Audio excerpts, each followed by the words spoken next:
Radio Hindustan. नमस्कार, ये है रेडियो हिंदुस्तान और मैं हूं आपके साथ मनीषा। डीएलए में आप सभी का स्वागत है। डीएलए यानी कि डेली लाइफ एनालिसिस, जहां पर हम बात करते हैं हर हफ्ते किसी न किसी महत्वपूर्ण मुद्दे पर। तो मित्रों, जो आजकल हालांकि इसे कुछ आए दिन कुछ ना कुछ ऐसे 3 वीक्स बिफोर भी ऐसा ही कुछ घटना घटित हुई थी, और वो है कोटा से। तो कोटा में जो एक साल में लगभग 26 जो है वहां पर सुसाइड केसेस हो चुके हैं। और कोटा, जिसके ऊपर एक वेब सीरीज भी चल रही है, कोटा फैक्ट्री। तो सही मायनों में देखा जाए तो कोटा में, कोटा शहर शिक्षण संस्थानों का शहर ना होकर एक फैक्ट्री में तब्दील हो चुका है। आज का जो ये बाजारीकरण का दौर है, टेक्नोलॉजी इतनी हाई होती जा रही है, तो इंसान भी मुझे लगता है कि सिर्फ एक प्रोडक्ट होकर रह गए हैं। इनसेंसिटिव एटीट्यूड पर तो हम लोग पहले भी कई बार बात कर चुके हैं डीएलए में। तो वही इनसेंसिटिव एटीट्यूड मुझे लगता है कि जैसे एक मैथ्स में एक सम आया करते हैं कि 1 घंटे में 10 प्रोडक्ट बनते हैं, तो 2 घंटे में कितने प्रोडक्ट बनेंगे। ऐसा ही कुछ एटीट्यूड कोचिंग संस्थानों का होता चला जा रहा है कि कितने इंजीनियर्स, कितने डॉक्टर वो उनको प्रोड्यूस कर सकते हैं। इसका क्या असर हो रहा है, वो कोटा में इसका साफ साफ झलकता है। अभी हाल फिलहाल में ही हुआ, एक दिन में दो सुसाइड हुए। तो बॉयज ने किया, उसके बाद बहुत चर्चा हुई, पूरा मीडिया इससे भरा रहा। लेकिन इसके बाद फिर एक बिटिया ने सुसाइड किया। तो आज इंटरनेशनल डॉटर्स डे भी है। तो मैं चाहती हूँ कि हम सभी इस पर बात करें। हालांकि मैं जेंडर बायस नहीं होती, and I don't want to divide the society into many categories, लेकिन फिर भी डॉटर्स का डे है तो बात करें, नमन करें उनको। और दुख होता है कि जब बच्चे, छोटे छोटे बच्चे, चाइल्डहुड जिसे कि स्प्रिंग कहा जाता है ह्यूमन लाइफ में, और वो ऐसे हमारे कारण से, सोसाइटी के किस कारण से उसे हमने पतझड़ में बदल दिया है। तो इसी मुद्दे पर बात करने के लिए आज हमारे साथ है मेरे पैनलिस्ट, और मैं उन सभी का स्वागत करती हूँ। और चर्चा शुरू करने से पहले शो पर मैं उन सभी को इंट्रोड्यूस कराना चाहूंगी। हमारे साथ हैं अनुराग गुप्ता जी, ग्वालियर से, जो कि विद्या निकेत के मेंटोर हैं और सीबीएसई के एक प्रबुद्ध रिसोर्स पर्सन भी है। सर, आपका स्वागत है अनुराग सर। नमस्कार मैम, मेरी जी आवाज आ रही है क्लियर? जी सर। और हमारे साथ हैं नमस्कार। शशिधर, नमस्कार सर, शशिधर शर्मा जी, चेन्नई से, जो कि इंजीनियर हैं, राइटर हैं, ऑथर हैं, पोएट हैं, और एक एक्टिविस्ट भी हैं, और एक सेंसिटिव हार्ट में कहूँ तो शशिधर शर्मा जी, आपका भी बहुत बहुत स्वागत है। Thank you, thank you. जी। और हमारे साथ हैं डॉक्टर परमवीर सिंह जी, जो कि एक रिसर्च एनालिस्ट हैं, एजुकेशनिस्ट भी हैं, और समाज के हर मुद्दे पर, देश के हर मुद्दे पर बेबाकी से अपनी राय भी रखते हैं। सर, परमवीर सर, आपका भी स्वागत है सर। धन्यवाद मनीषा जी। जी। हमारे साथ हैं शीतल गहलोत जी। शीतल गहलोत जी, जो कि एक सोशल वर्कर भी हैं और अध्यक्ष हैं राष्ट्रीय हिंदू संगठन की। लेकिन आज इसके साथ साथ मैं इंट्रोड्यूस, एक और उनका एक रोल है जो कि मैं मानती हूँ बहुत महत्वपूर्ण रोल है, जो सबसे बड़ा है। 2 बेटियों की माँ भी है, तो एज अ पेरेंट वो अपने इनपुट आज हमारे इस डिस्कशन में रखेंगी। तो मैम, आपका बहुत बहुत स्वागत है, Sheetal ma'am. Thank you so much. बहुत बहुत धन्यवाद आपका, आपने कार्यक्रम में आने का मौका दिया। Happy daughters day ma'am, to all actually. Thank you. क्योंकि अनुराग सर, जी, अनुराग सर की भी एक बेटी है, बड़ी प्यारी सी अदिति। और जी। अब मैं जिनको इंट्रोड्यूस कराने जा रही हूँ, उनकी भी एक बहुत प्यारी बिटिया है, किशु पारिजात त्रिपाठी सर, सीनियर जर्नलिस्ट, जो कि इंटरनेशनल, नेशनल लेवल पर अपनी कलम और अपनी आवाज का लोहा मनवा चुके हैं। पारिजात सर, आपका भी बहुत स्वागत है। बहुत धन्यवाद, बहुत धन्यवाद। कॉन्ग्रेचुलेशन, आपको भी इंटरनेशनल डॉटर्स डे की शुभकामनाएं। जी बहुत धन्यवाद आपको भी, और अभी सभी सुनने वालों को भी मेरी तरफ से जी। शुभकामनाएं। तो जैसा मैंने जिक्र किया कि बच्चे, जो कि सभी को अपने प्रिय होते हैं, चाहे बेटा हो चाहे बेटी हो, और सबके सपने होते हैं, तो क्या सपने इतने ज्यादा बढ़ चुके हैं? ये क्या कारण है कि कोटा में जो पेरेंट्स अपने बच्चों को भेज रहे हैं कुछ बनने के लिए, और स्पेशली जो होड़ लगी है वो लगी है इंजीनियर और डॉक्टर बनाने की। पहले तो ये सिस्टम हुआ करता था कि 12th के बाद बच्चे जाया करते थे, या 11 12th में कोचिंग स्टार्ट हुआ करती थी। लेकिन अब ये जो एक कॉम्पिटिटिव एज आ गई है, तो उसमें वो बच्चे जिन्हें सही गलत कुछ नहीं पता, जिस समय उन्हें माँ के गोद की जरूरत होती है, पिता के साए की जरूरत होती है, उस टेंडर एज में, डेलिकेट एज में, यानी कि 7th 8th में, या ऐसे टीन एज वाली चाइल्डहुड वाली एज में उनको भेज दिया जाता है अपने से दूर, कोटा या किसी और भी सिटी में हो सकते हैं, लेकिन अभी हम आज तो बात कर रहे हैं कोटा की, जहां उनका अपना कोई नहीं होता। वहां पर होते हैं तो सिर्फ राइवल्स, इमोशनल सपोर्ट होती ही नहीं है। उस चर्चा में मैं सबसे पहले आमंत्रित करना चाहूंगी शो में अनुराग सर आपको। आपके इस पर क्या विचार है कि कोटा फैक्ट्री, और ये क्या कारण है कि ये एक ट्रेंड बन चुका है कि कोटा में ही जाएं कोचिंग करने के लिए, या डॉक्टर इंजीनियर ही बनना है? जी सर। नमस्कार मैम, धन्यवाद आपने मुझे इनवाइट किया है इसके लिए। रिसेंटली अगर आपको मैंने वो वीडियो भेजा होगा, मैंने एक वीडियो उस पे बनाया था सुसाइड्स पे, कि सुसाइड्स क्यों हो रहे हैं, और इस प्राइमरीली ये कोटा में होने वाले सुसाइड्स के लिए बनाया गया था। और करीब 6-7 लाख लोगों ने उसको आज तक देखा, और आज तक मैं उसके कमेंट्स के रिप्लाई कर रहा हूँ। बहुत लोगों के सपोर्ट में आए, बहुत लोगों के नेगेटिव आए। तो इसके जो एक बेसिक पे हमको जाना पड़ेगा सुसाइड्स के। पहला इसमें पहलू है कि कोचिंग। तो मैं कोचिंग के खिलाफ यहाँ नहीं बोलूंगा, क्योंकि जो कॉम्पिटिटिव एग्जाम्स हैं 11th के बाद, चाहे जेई का हो चाहे नीट का हो, उसके लिए स्पेशलाइज्ड ट्रेनिंग की जरूरत होती है जो स्कूल्स इक्विप नहीं होते, बिकॉज जो सिलेबस हमारा है स्कूल्स का वो सब्जेक्टिव है, and when it comes to competitive exams it is objective, and they has to be certain techniques that have to be learn, और उसके लिए स्पेशलिस्ट चाहिए। तो कोचिंग अगर कोई बच्चा पढ़ता है तो वो कोई गलत नहीं करता, इसको मैं सही मानता हूँ। जो मैं एक स्कूल चलाता हूँ, मैं बहुत कोचिंग के आतंक से भी आतंकित हूँ, फिर भी मैं ये कह रहा हूँ कि हाँ, कोचिंग का जो एक्सपर्ट है उसका एक योगदान है बच्चे को पढ़ाने में। अब क्या होता है कि जब आपने कहा कि जब हम पढ़ते थे तो ये कोचिंग का जो कंसेप्ट था ये 12वीं में 11वीं में आता था। 12वीं 11वीं में भी नहीं आता था, 12वीं में आता था। लोग 12वीं में कोचिंग करते थे या फिर ड्रॉप लेते थे, जो आप कह रही हैं 12वीं के बाद। तो एक बच्चे का जो दिमाग है वो मानसिकता एक डेवलप हो जाती है उसकी। अब ट्रेंड चल गया है चौथी पांचवी से। अगर आप फिट जेई या एलन के एड्स देखेंगे आकाश के, तो वो चौथी पांचवी से ही बच्चों को ठेले जा रहे हैं उसमें। अच्छा, मेरा ये मानना है कि कोचिंग में 1% बच्चा वो होता है जो सिलेक्ट होता है, और 99% बच्चे फीस भरते हैं, और उस फीस से वो कोचिंग चलती है। तो ये तो एक तमाशा है, ये आज से नहीं है, बहुत पहले से है। पहले 12वीं में शुरू होता था, अब ये तमाशा छठी 7वीं से शुरू हो गया है। अब हम जाते हैं थोड़ा सा पीछे कि बच्चा क्यों, मतलब कोचिंग तो पहले भी होती थी लेकिन सुसाइड्स नहीं होते थे, अब सुसाइड्स हो रहे हैं। तो सुसाइड्स होने का कारण यह है कि एक तो इतना हमने बच्चों को सेंसिटिव बना दिया है, उनको स्ट्रेस क्या होता है उसकी परिभाषा ही नहीं पता अभी तक।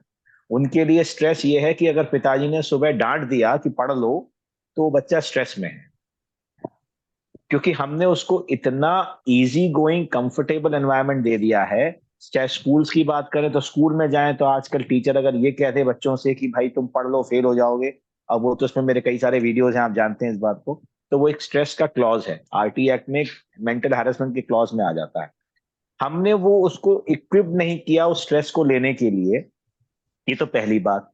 दूसरी बात, सिलेबस को इतना कम करते गए हम लोग छठी 7वीं 8वीं 9वीं 10वीं में, कि उसको वो रिगर ही नहीं पता कि जब वो 11th में जाता है और बम्बार्डमेंट होता है उसके ऊपर चीजों का, तो उसको लगता है कि एकदम ये सब क्या हो गया, मैं मैच ही नहीं कर पा रहा।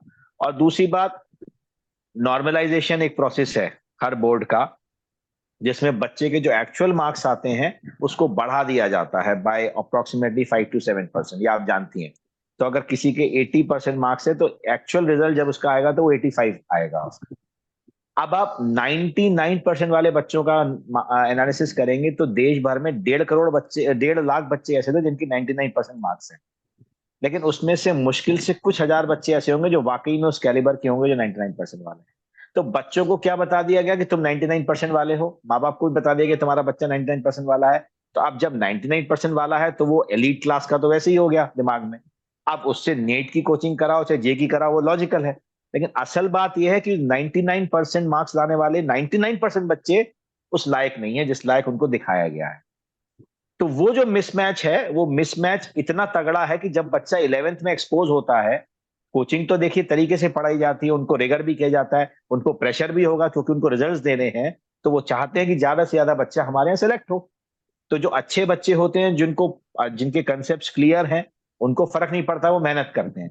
लेकिन कोई बच्चा ऐसा जो बिना मेहनत किए या कम मेहनत किए उसको 90+ मार्क्स मिल गए और उसको ये बता दिया गया है कि तुम भी अच्छे हो, तो वो उस रिगर को मैच नहीं कर पाता, उस क्या कहते हैं कैलिबर को मैच नहीं कर पाता जिसमें असली 99% वाले बच्चे हैं। तो वो क्या करता है, जब उसको असलियत पता चलती है तो उसको लगता है कि आसान ये है कि जान दे दूं, नहीं तो सबको ये पता चल जाएगा कि मैं कमजोर था। और उसके लिए सब जिम्मेदार हैं, स्कूल्स भी जिम्मेदार हैं, सिस्टम भी जिम्मेदार है, माँ बाप भी जिम्मेदार हैं, सरकार भी जिम्मेदार है। क्यों जिम्मेदार है? स्कूल्स में होड़ लगी है कि हम सारी फैसिलिटीज देंगे। जो स्कूल, जिसे स्कूल मानते थे, जहां पे एक शिक्षा दी जाती थी, मानसिक शारीरिक दोनों, अब स्कूल स्कूल ना बन के क्या हो गया, उसको बच्चे को खुश रखने के लिए कंफर्टेबल बिजनेस एनवायरनमेंट दिया जा रहा है उसे, और उसके लिए स्कूल जिम्मेदार नहीं है, पेरेंट्स मांग रहे हैं वो चीज। तो आप किसी बिजनेस से कंफर्ट मांग सकते हैं, स्कूल से नहीं मांग सकते, और जो स्कूल कंफर्ट देगा वो बिजनेस ही बनेगा at the end of the. तो इसके लिए सरकार कोर्स, अब अगर आप देखें, मैं 9th-10th का कोर्स देख रहा था, इतना कम कर दिया है। पहले पूरा कोर्स आता था, आपको अगर याद हो, ठीक है, 2-2 किताबें हुआ करती थी। अब जी हाफ ईयरली से पहले का कोर्स आएगा ही नहीं हाफ एनुअल में। तो 8-9 साल तो आपने इस मोड में चलाया उस बच्चे को कि आधा कोर्स पढ़ के तू 90% लेके आ, और जैसे ही कोचिंग की बात आई तो 11th का भी आया, 12th का भी आया, मतलब जहां वो आधा साल पढ़ रहा था अब उससे हम 2 साल एक्सपेक्ट कर रहे हैं। हम्म, तो इसमें जो बच्चा कोप अप कर सकता है वो कर लेगा, जो नहीं कर सकता या तो उसके माँ बाप उसको घर बुलाएं, लेकिन माँ बाप यहाँ से उसको रोज फोन करके कहते हैं तेरे टेस्ट में कितने मार्क्स आए, बोले साहब इतने आए, नहीं इतने आने चाहिए, इतने आने चाहिए। वो प्रेशर दे रखे, माँ बाप को भी एक भ्रम में जी रहे हैं कि बच्चा हमारा बहुत इंटेलिजेंट है, जी असल में वो नहीं है। तो अब माँ बाप अगर सपोर्ट नहीं करेंगे कि कोई बात नहीं, नहीं हुआ, डॉक्टर डॉक्टर नहीं बना, इंजीनियर नहीं बना, फिर भी 50 रास्ते हैं तेरे पास, अगर ये बात हम बच्चों को बताएं। अब आप एक बात मैं कहता हूं, फिर मैं अपनी वाणी को विराम दूंगा, ये आपके पास और भी लोग हैं। हम किसी के भी घर जाते हैं और उससे पूछते हैं बच्चे से तुम क्या बनोगे, तो कहता है मैं XYZ कुछ भी बनूंगा। हाँ हाँ, ये बनना अच्छी बात है। कभी हमने उससे पूछा आज तक किसी से कि बेटा अगर नहीं बन पाए तो क्या करोगे? हम कभी नहीं पूछते। हम हर किसी से सक्सेस प्लान्स पूछते हैं उसके, हमने आज तक बच्चों से कभी उनके फेलियर प्लान नहीं पूछे। आप जी ये एक सिस्टम पैदा करिए, किसी भी बच्चे से पूछिए कि ए प्लान क्या है, बी प्लान क्या है, सी प्लान क्या है। अगर एक बच्चे के पास 3 प्लान्स होंगे ना मैम, तो वो कभी सुसाइड नहीं करेगा। बस जी मुझे इतना ही कहना है। जी सर, धन्यवाद। जैसे सर बहुत बढ़िया, आपने बहुत कहा बढ़िया, कि सिस्टम बहुत का बढ़िया। फर्क है, सिस्टम का है, पेरेंट्स हैं, सभी सभी इसमें जिम्मेवार हैं। तो इसी बात पर वास्तव में मतलब कि एक एक तो ये जो अभी ये जो चल गया है कि बचपन से ही बच्चे को अभी आंखें खोलना आता नहीं, मैं तो यही कहूंगी कि वो 2-3 साल का बच्चा पेरेंट्स अरे का मैं भी आपको जैसे आपने यहाँ हाँ यहाँ पे इंटरप्ट करूंगा। एक शार्क टैंक में एक मियाँ बीबी आए थे, और वो जी सिर्फ 2 साल तक के बच्चों को कुछ सिखाते हैं, भगवान जाने क्या सिखाते हैं, मुझे नहीं मालूम, जी और उसकी प्रॉपर क्लासेस लगती हैं। तो वो क्योंकि स्पॉन्सर्ड एड है तो फेसबुक पे बार बार फ्लैश होता है। तो माँ बाप कह रहे हैं कि प्रेग्नेंट हूं, मेरी 1 महीने बाद डिलीवरी है, क्या मैं लॉग इन कर लूं? बोले हाँ कर लूं। My God. ये मैं आपको मैं स्क्रीनशॉट लेके भेज दूंगा, ये ऐसा है। तो अब मैं तो एक जोक पढ़ रहा था कहीं, यहाँ बड़ा मजाक है कि किसी 4th क्लास के पेरेंट ने एक स्टेटमेंट दिया कि साहब मेरे को बच्चे को जेई में एडमिशन दिलवाना है, तो मैं क्या करूं। तो एक ह्यूमर ही है ये। तो उसने बोला कि साहब अब आप लेट हो गए, ये तो आपको एलकेजी में शुरू कर देना चाहिए था, आप चौथी क्लास में आ गए हैं। और अगर आपको अपने बच्चे, अगर आपका दूसरा बच्चा है, अगर आपका दूसरा बच्चा है, बोले नहीं सर अभी तो नहीं है। बोले अगर आप प्लान कर रही हैं तो अभी से नीट की कोचिंग आप ज्वाइन करिए, ताकि वो अगले जन्म में वो डॉक्टर बन पाए। कुछ अभिमन्यु, ऐसी सी हालत अभिमन्यु की हमारी तरह से। जी जी जी, ये अभिमन्यु को जैसे ऐसा चक्रव्यूह ऐसा का ही ज्ञान चल हुआ रहा है था। आजकल। जी जी जी। हाँ, अभिमन्यु को जैसे चक्रव्यूह का ज्ञान हुआ था ना प्रेगनेंसी में, मुझे लगता है कि पेरेंट्स की भी वही सोच हो गई है। जी सर, जैसे आपने बिल्कुल। कहा कि जी बिल्कुल इसी जैसे एक्सपेक्टेशंस इतनी हो गई है कि उसकी साड़ी मेरी साड़ी से सफेद कैसे, ये पहले एक वॉशिंग पाउडर का आया करता था ना एड, तो वैसे ही हो गया हाँ कि उसके बच्चे मेरे बच्चे से आगे कैसे निकल जाएंगे, मेरा बच्चा भी इतना निकले। तो बिना बच्चे को जाने और हम उस पर प्रेशर इतना डाल देते हैं, छोटे छोटे बच्चे उन्हें प्ले स्कूल में डाल दिया, या प्ले स्कूल में नहीं तो नर्सरी में। और सबसे ज्यादा मैंने देखा कि जो गली मोहल्लों में स्कूल खुले हुए हैं, वहां पे बहुत ज्यादा प्रेशर है, बचपन से ही बच्चा स्कूल और ट्यूशन, और उसे जो एग्जैक्टली सिखाना है वो सिखाया ही नहीं जाता। परमवीर सर, आप भी एजुकेशन फील्ड से ही जुड़े हुए हैं, तो मैं इस पर आपके ही व्यूज जानना चाहती हूँ कि आपके अकॉर्डिंग क्या रीजन हो सकते हैं, जैसे सर ने बताया, अनुराग सर ने, तो आप बताइए सर, इस पर थोड़ा सा हाईलाइट करिए। धन्यवाद मनीषा जी। मनीषा जी जी देखिए, ये तो आज का विषय नहीं है। ये विषय अगर आप सोचे, मैं नहीं मानता कि ये कोटा फैक्ट्री का विषय या सुसाइड्स करने का विषय कोई अभी शुरू हुआ। ये अगर आप देखें, आप अपने दादा दादी, हमारे मेरे दादा दादी तो अब नहीं रहे, लेकिन उनसे भी कहानियां सुनी भी थी मैंने कि उनके समय के लोग इसी प्रेशर को जब झेल नहीं पाए तो उसने अपनी जान दी। उर्दू में इसे खुद खुशी कहा गया, और इसको क्राइम की कैटेगरी में रखा गया है। दुनिया के हर एक कंट्री, काफी बड़ी तादाद में क्राइम माना जाता है। क्राइम क्यों माना जाता है? कि हम कोप अप नहीं कर पाए। यहाँ पर वही बात आती है, किसी चीज से समाज के अंदर जो परिस्थितियां हैं वो यथास्थिति कभी हमारे अनुकूल नहीं रहेंगे, हमेशा कभी हमारे प्रतिकूल भी जाएंगे। यहाँ पर उन प्रतिकूल स्थिति में अपने अपना आचरण कैसा हो, वहां पर आता है धर्म। अब धर्म शब्द शब्द सुनते ही कई लोगों को मिर्ची लग जाएगी, यार यार तो वही एक लाइन पर आ गए। धर्म का मतलब एक पूजा पद्धति से नहीं है। पूजा पद्धति कोई भी हो सकती है, लेकिन धर्म का मतलब है राइटियस वे ऑफ लिविंग, एक आचरण। गीता जिसने भी पढ़ी है, मैं कहूँ पूरी ना पढ़ी हो, किसी को कंठस्थ ना हो, लेकिन जब हमें कोई समस्या आए तो हम उसके अगर पेजेस को अदल बदल करें और एक ज्ञान लेने के भाव से करें तो हमारी बहुत सी समस्याएं खत्म हो जाती हैं। बच्चों के अंदर अब मैं बोलूँ तो हम बच्चों, छोटे बच्चे से एक्सपेक्टेशन रखें कि वो बच्चा गीता पढ़ के हम उसको बता देंगे, लेकिन नहीं। यहाँ पर मेरे जैसे माता पिता का जो बैठा माता पिता का काम आता है कि हमारा बच्चा हमें दिखाई देता है। देखिए, माँ को तो बच्चे की कहते हैं ना, चाल देख के पता चल जाता है कि अभी ये कुछ सही है कि गलत है। पिता को भी बहुत हद तक पता होता है। जैसे ही हमारा बच्चा हमें दिखता है कि भाई ये थोड़ा इस समय घुट घुट रहा है अपने बात में, कोई बात छिपा रहा है हम लोगों को, तो उससे बातचीत करके हमें उससे बातचीत करनी चाहिए। सबसे पहले काउंसल तो माँ बाप। यहाँ पर बार बार एक चीज देखी जाती है, जैसे 80s के दौर से, 70s के दौर से, मेरे फादर से मेरी आज आने से पहले मैं बात कर रहा था कि इस तरीके से विषय होने वाला है, बात करने वाले हैं। उन्होंने बातों बातों में बड़ी अच्छी बात की। कह रहे हैं 70s 80s का है, मेरे फादर का जन्म 47 का है, कि उस समय तक जैसे अब जो होड़ होती है, ये शुरू तुम्हारे टाइम पे हुई थी कि मेरा बेटा डॉक्टर बनेगा, इंजीनियर बनेगा। शादी होती है, शादी होने तक कहते हैं लोगों के दिमाग में प्लान्स होते हैं। उन्होंने अपनी बात भी बोली, मैंने इंजीनियरिंग करी थी, कि जब मेरा बेटा करा तो नहीं हुई तो मेरे दिमाग में तब भी था कि मैं मेरा बेटा इंजीनियर बने। थ्री इडियट्स हमने मूवी देखी है, तो ये एक दौर आया 80s के बाद। जो लोग माता पिता बने, सबने सोचा हुआ था कि मेरे बच्चे इंजीनियर डॉक्टर ही बने। उसके पीछे जी बहुत बड़ा लॉजिकल रीजन था। आप केवल पढ़ाई के बेस के ऊपर एक ऐसी डिग्री आपके पास हो जिससे आप बहुत धनवान हो जाए, तो डॉक्टर और इंजीनियर ऐसी डिग्री नहीं। लेकिन आज के समय में देखें तो अब ऐसा नहीं। बहुत हाईली पेड सैलरीड जो लोग हैं वो डॉक्टर और इंजीनियर्स ना होकर और लोग भी आ गए, और भी प्रोफेशन ऐसे आ गए। एक मिडिल क्लास फैमिली से कोई बंदा आए, ये दो डिग्रियां ऐसी थी जिन्हें करने के बाद आप एक स्काई इज द लिमिट, आप बहुत बड़ी तनख्वाह के ऊपर बैठ सकते। लेकिन अब वो जी दौर नहीं रहा। इस चीज को हमें भी जानना चाहिए कि उभरना चाहिए इस चीज से ऊपर। यहाँ पर बार बार बात एक आती है, हर एक व्यक्ति, बच्चा हो बड़ा हो, उसका अपना व्यक्तित्व है, अपने एक फील्ड में वो बहुत पारंगत है, अपने किसी फील्ड में वो बहुत, उसके बराबरी कोई नहीं कर सकता, लेकिन उस फील्ड को पहचानना पड़ेगा। मैथमेटिक्स का केस अगर मैं बोलूं, मैं मैथमेटिक्स में कभी भी अच्छा नहीं था। मैं कभी भी अच्छा नहीं था, मेरे को सिर्फ गुना जोड़ घटाव करना आता है, साइन कॉस थीटा मेरे ऊपर से निकलते थे। और मेरे जैसे बहुत सारे लोग होंगे, इसमें कोई शर्म की बात नहीं है कि साइन कॉस थीटा में मैं परफेक्ट नहीं हूँ। बायोलॉजी की टर्म्स कैसे होती है मेरे को नहीं अच्छी लगती थी, मेरे को केमिस्ट्री के रिएक्शंस नहीं समझ में आते थे। पर उसकी दूसरी तरफ मेरे लैंग्वेज के ऊपर कमांड मेरे अच्छे थे, मेरे को हिस्ट्री के ऊपर ज्ञान, मेरे को याददाश्त अच्छी थी, याद रहता था, डेट्स याद रहती थी।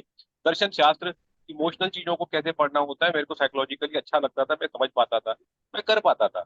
तो ऐसा नहीं है कि अगर मैं एक मैथमेटिक्स में अच्छा नहीं था तो मेरा इंसान ही ठीक नहीं हूं मैं, ऐसा नहीं है। ये आचरण बदलना पड़ेगा हम लोगों के। मैं अपने बात करूंगा पर्सनल तौर पे, जब मेरे दौर में मैंने 97 में 10th की थी, तब उस समय ये होता था कि जो लोग साइंस में नहीं है, ये लोग अच्छे लोग पढ़े लिखे बच्चे नहीं है, ये मतलब होशियार बच्चे नहीं है, ये ब्लंटली बोलूंगा कि ये नालायक बच्चे हैं, कि इस वजह से इनको साइंस नहीं मिल पा रही है, ये कॉमर्स में जाएंगे या उसमें जाएंगे। एक बहुत लंबे समय तक ट्रेंड रहा ये, धीरे धीरे चीजें आज बदली भी है। है सर, आज भी है ये ट्रेंड।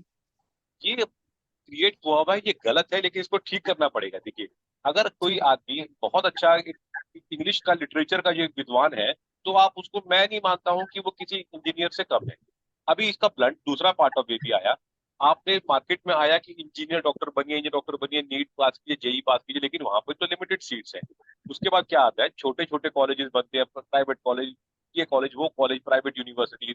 अब वहां से लोग बाग डिग्रियां लेकर आ रहे हैं इंजीनियर।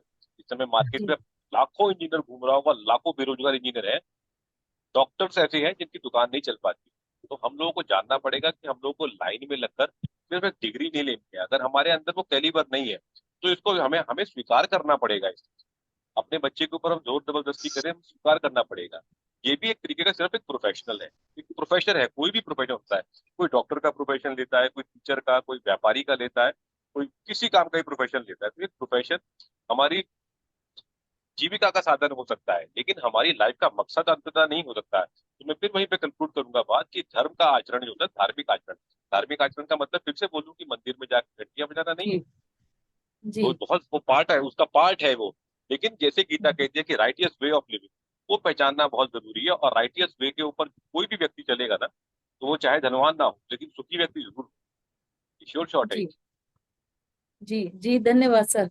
सर ने एक बहुत अच्छा कॉन्सेप्ट दिया सर ने, कि धर्म का आचरण मतलब धर्म को फॉलो करना, और धर्म की जो परिभाषा है वो भी यही है कि धारण करने योग्य है, जो हमारे सनातन धर्म में आता है। और एक और अच्छा कॉन्सेप्ट दिया परमवीर सर ने, सुखी होना, यानी कि सक्सेस, सफलता और सुखी, और करियर में बहुत हाई जाना। आई थिंक ये सारे कॉन्सेप्ट एक दूसरे से जुड़े हुए भी हैं और नहीं भी है। तो क्योंकि भौतिक जो सफलता है वो कैसी है, और जो हमारी पर्सनल लाइफ है या जो हमारी इमोशनल लाइफ है, स्पिरिचुअल जर्नी है, वो कैसी है, तो उनमें भी बहुत सारे अलग अलग बातें हो सकती हैं। और ये कॉन्सेप्ट तो अभी भी चल रहा है कि साइंस वाले बेस्ट ही होते हैं। और ये भी मतलब ये बच्चों के सर ये मैंने देखा है, मैं यहाँ पर ये कोट करना चाहूंगी, पेरेंट्स भी, और जो ये एक जो सोशल एक सोसाइटी का जो नॉर्म्स चल रहे हैं, बच्चे भी ना एक इसे इंसल्ट मानते हैं कि यदि उनसे कहा जाए कि बेटा आप लोग नहीं कर सकते, ये स्ट्रीम नहीं ले सकते, साइंस फॉलो नहीं कर पाओगे, क्यों स्ट्रेस्ड हो रहे हो। यदि उन्हें आप प्यार से समझाएं भी ना, तो उन्हें भी इंसल्ट लगती है, चाहे उनके मार्क्स कम आ रहे हो साइंस में, बट और कितने भी स्ट्रेस्ड क्यों ना हो रहे हो, लेकिन फिर भी वो साइंस स्ट्रीम को ही फॉलो करना पसंद करते हैं। ये भी एक उनको लगता है। अभी चर्चा में अब मैं शामिल करूंगी इस शो में शशिधर शर्मा जी को, जो कि कंट्री हेड है AWA institute global workplace independent consultants, और फाउंडर है वो green footprint trust and work green climate activism platform. तो शशिधर शर्मा जी, आप तो एक इंजीनियर है, हम इसी की बात कर रहे हैं, जो ये आजकल होड़ लगी हुई है इंजीनियर डॉक्टर बनने की। आप इंजीनियर हैं सर, लेकिन इंजीनियर से आप ऑथर बने, और आपकी जो बुक थी, जो फर्स्ट बुक आपने लिखा जिसे डेब्यू किया एज एन ऑथर, तो उसमें तो आपने जो स्पिरिचुअल बातें की है।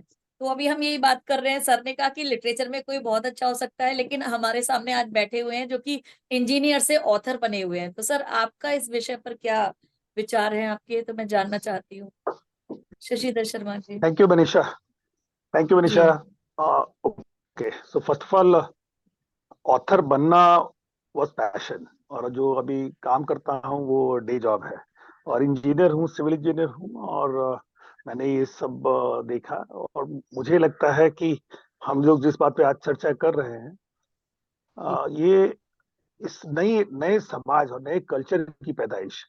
और इसके लिए मैं तो समझता हूँ कि only parents are to be blamed. मतलब आप कोटा ले ले या कोई भी सिटी ले ले, कोटा चूंकि वहां पे करीब 4 लाख बच्चे वहां पे पढ़ने जाते हैं, और अचानक एक सेंटर बन गया, मुझे समझ नहीं आया कैसे बना।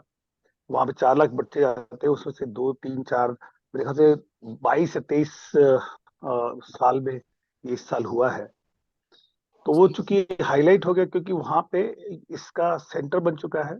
अदरवाइज तो अगर जो आप आईएएस और सिविल सर्विसेज तैयारी हम लोग के जमाने में करते थे, तो उसमें इंटरनेशनल हाउस हुआ करता था नॉर्थ कैंपस में, वहां के बच्चे पढ़ा करते थे, वहां से अधिकतर निकलते थे, that was the centre. But चूंकि कंसंट्रेशन ज्यादा है और वहां पे ही हो रहा है, तो इसलिए हाईलाइट पे है। और वहां पे कमर्शियल ट्रांजैक्शन बहुत ज्यादा है इस पढ़ाई को लेके, इसलिए वहां का नाम सुना जा रहा है।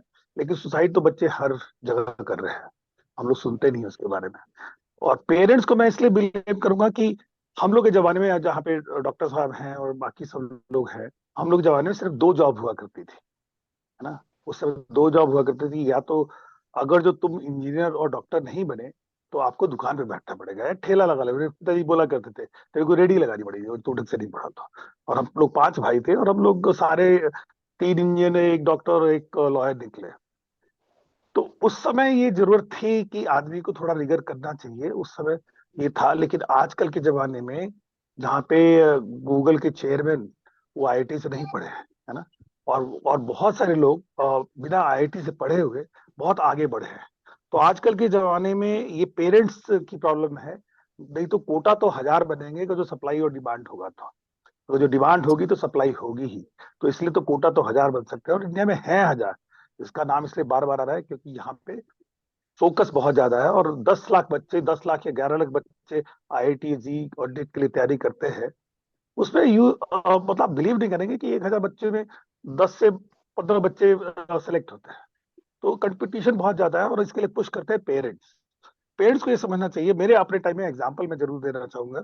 मेरे अपने टाइम से मेरे जो साथ के दोस्त थे, उसमें एक इस समय आज के टाइम पे मेरा जो एक दोस्त था वो डीजीपी तमिलनाडु है, शंकर जीवाल। और एक दोस्त था, और बहुत अच्छा जाना माना आदमी भी है, कैप्टन रघुरामन। हम तीनों साथ 4 5 लोग और साथ रहते थे। Captain Raghuraman was not able, selected नहीं हुए, है ना। लेकिन वो आज one of the best person है, और बहुत जाने माने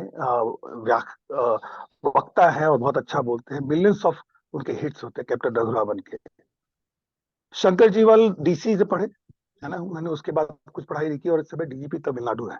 तो हम लोग इस समय में ये बहुत इंपॉर्टेंट था कि हम लोग एक या तो इंजीनियर बने, डॉक्टर बने। उसके बावजूद भी हम लोग के पेरेंट्स इतने अच्छे थे कि उन्होंने कभी पुश नहीं किया और हम लोग को स्ट्रेस नहीं आया। इस स्ट्रेस का रीजन सिर्फ ये है कि हम लोगों ने अपने कल्चर को धीरे धीरे खत्म करने की कोशिश की, फॉलोड बाय ये मैकाइलो ने यह शुरू किया था कि हाउ टू एजुकेशन सिस्टम को कैसे खराब किया जाए। गुरुकुल कांगड़ी का सिस्टम था, हमारे वैदिक कल्चर से चला आया था। और कोचिंग कभी भी रॉन्ग नहीं होता है। कोचिंग का जो ध्येय है ना वो गलत है। पहले हम लोग कोचिंग करते थे, आज के टाइम पे भी आप जानते होंगे मनीषा जी कि भरतनाट्यम की प्रैक्टिस कराई जाती है तीसरी चौथी क्लास से, है ना।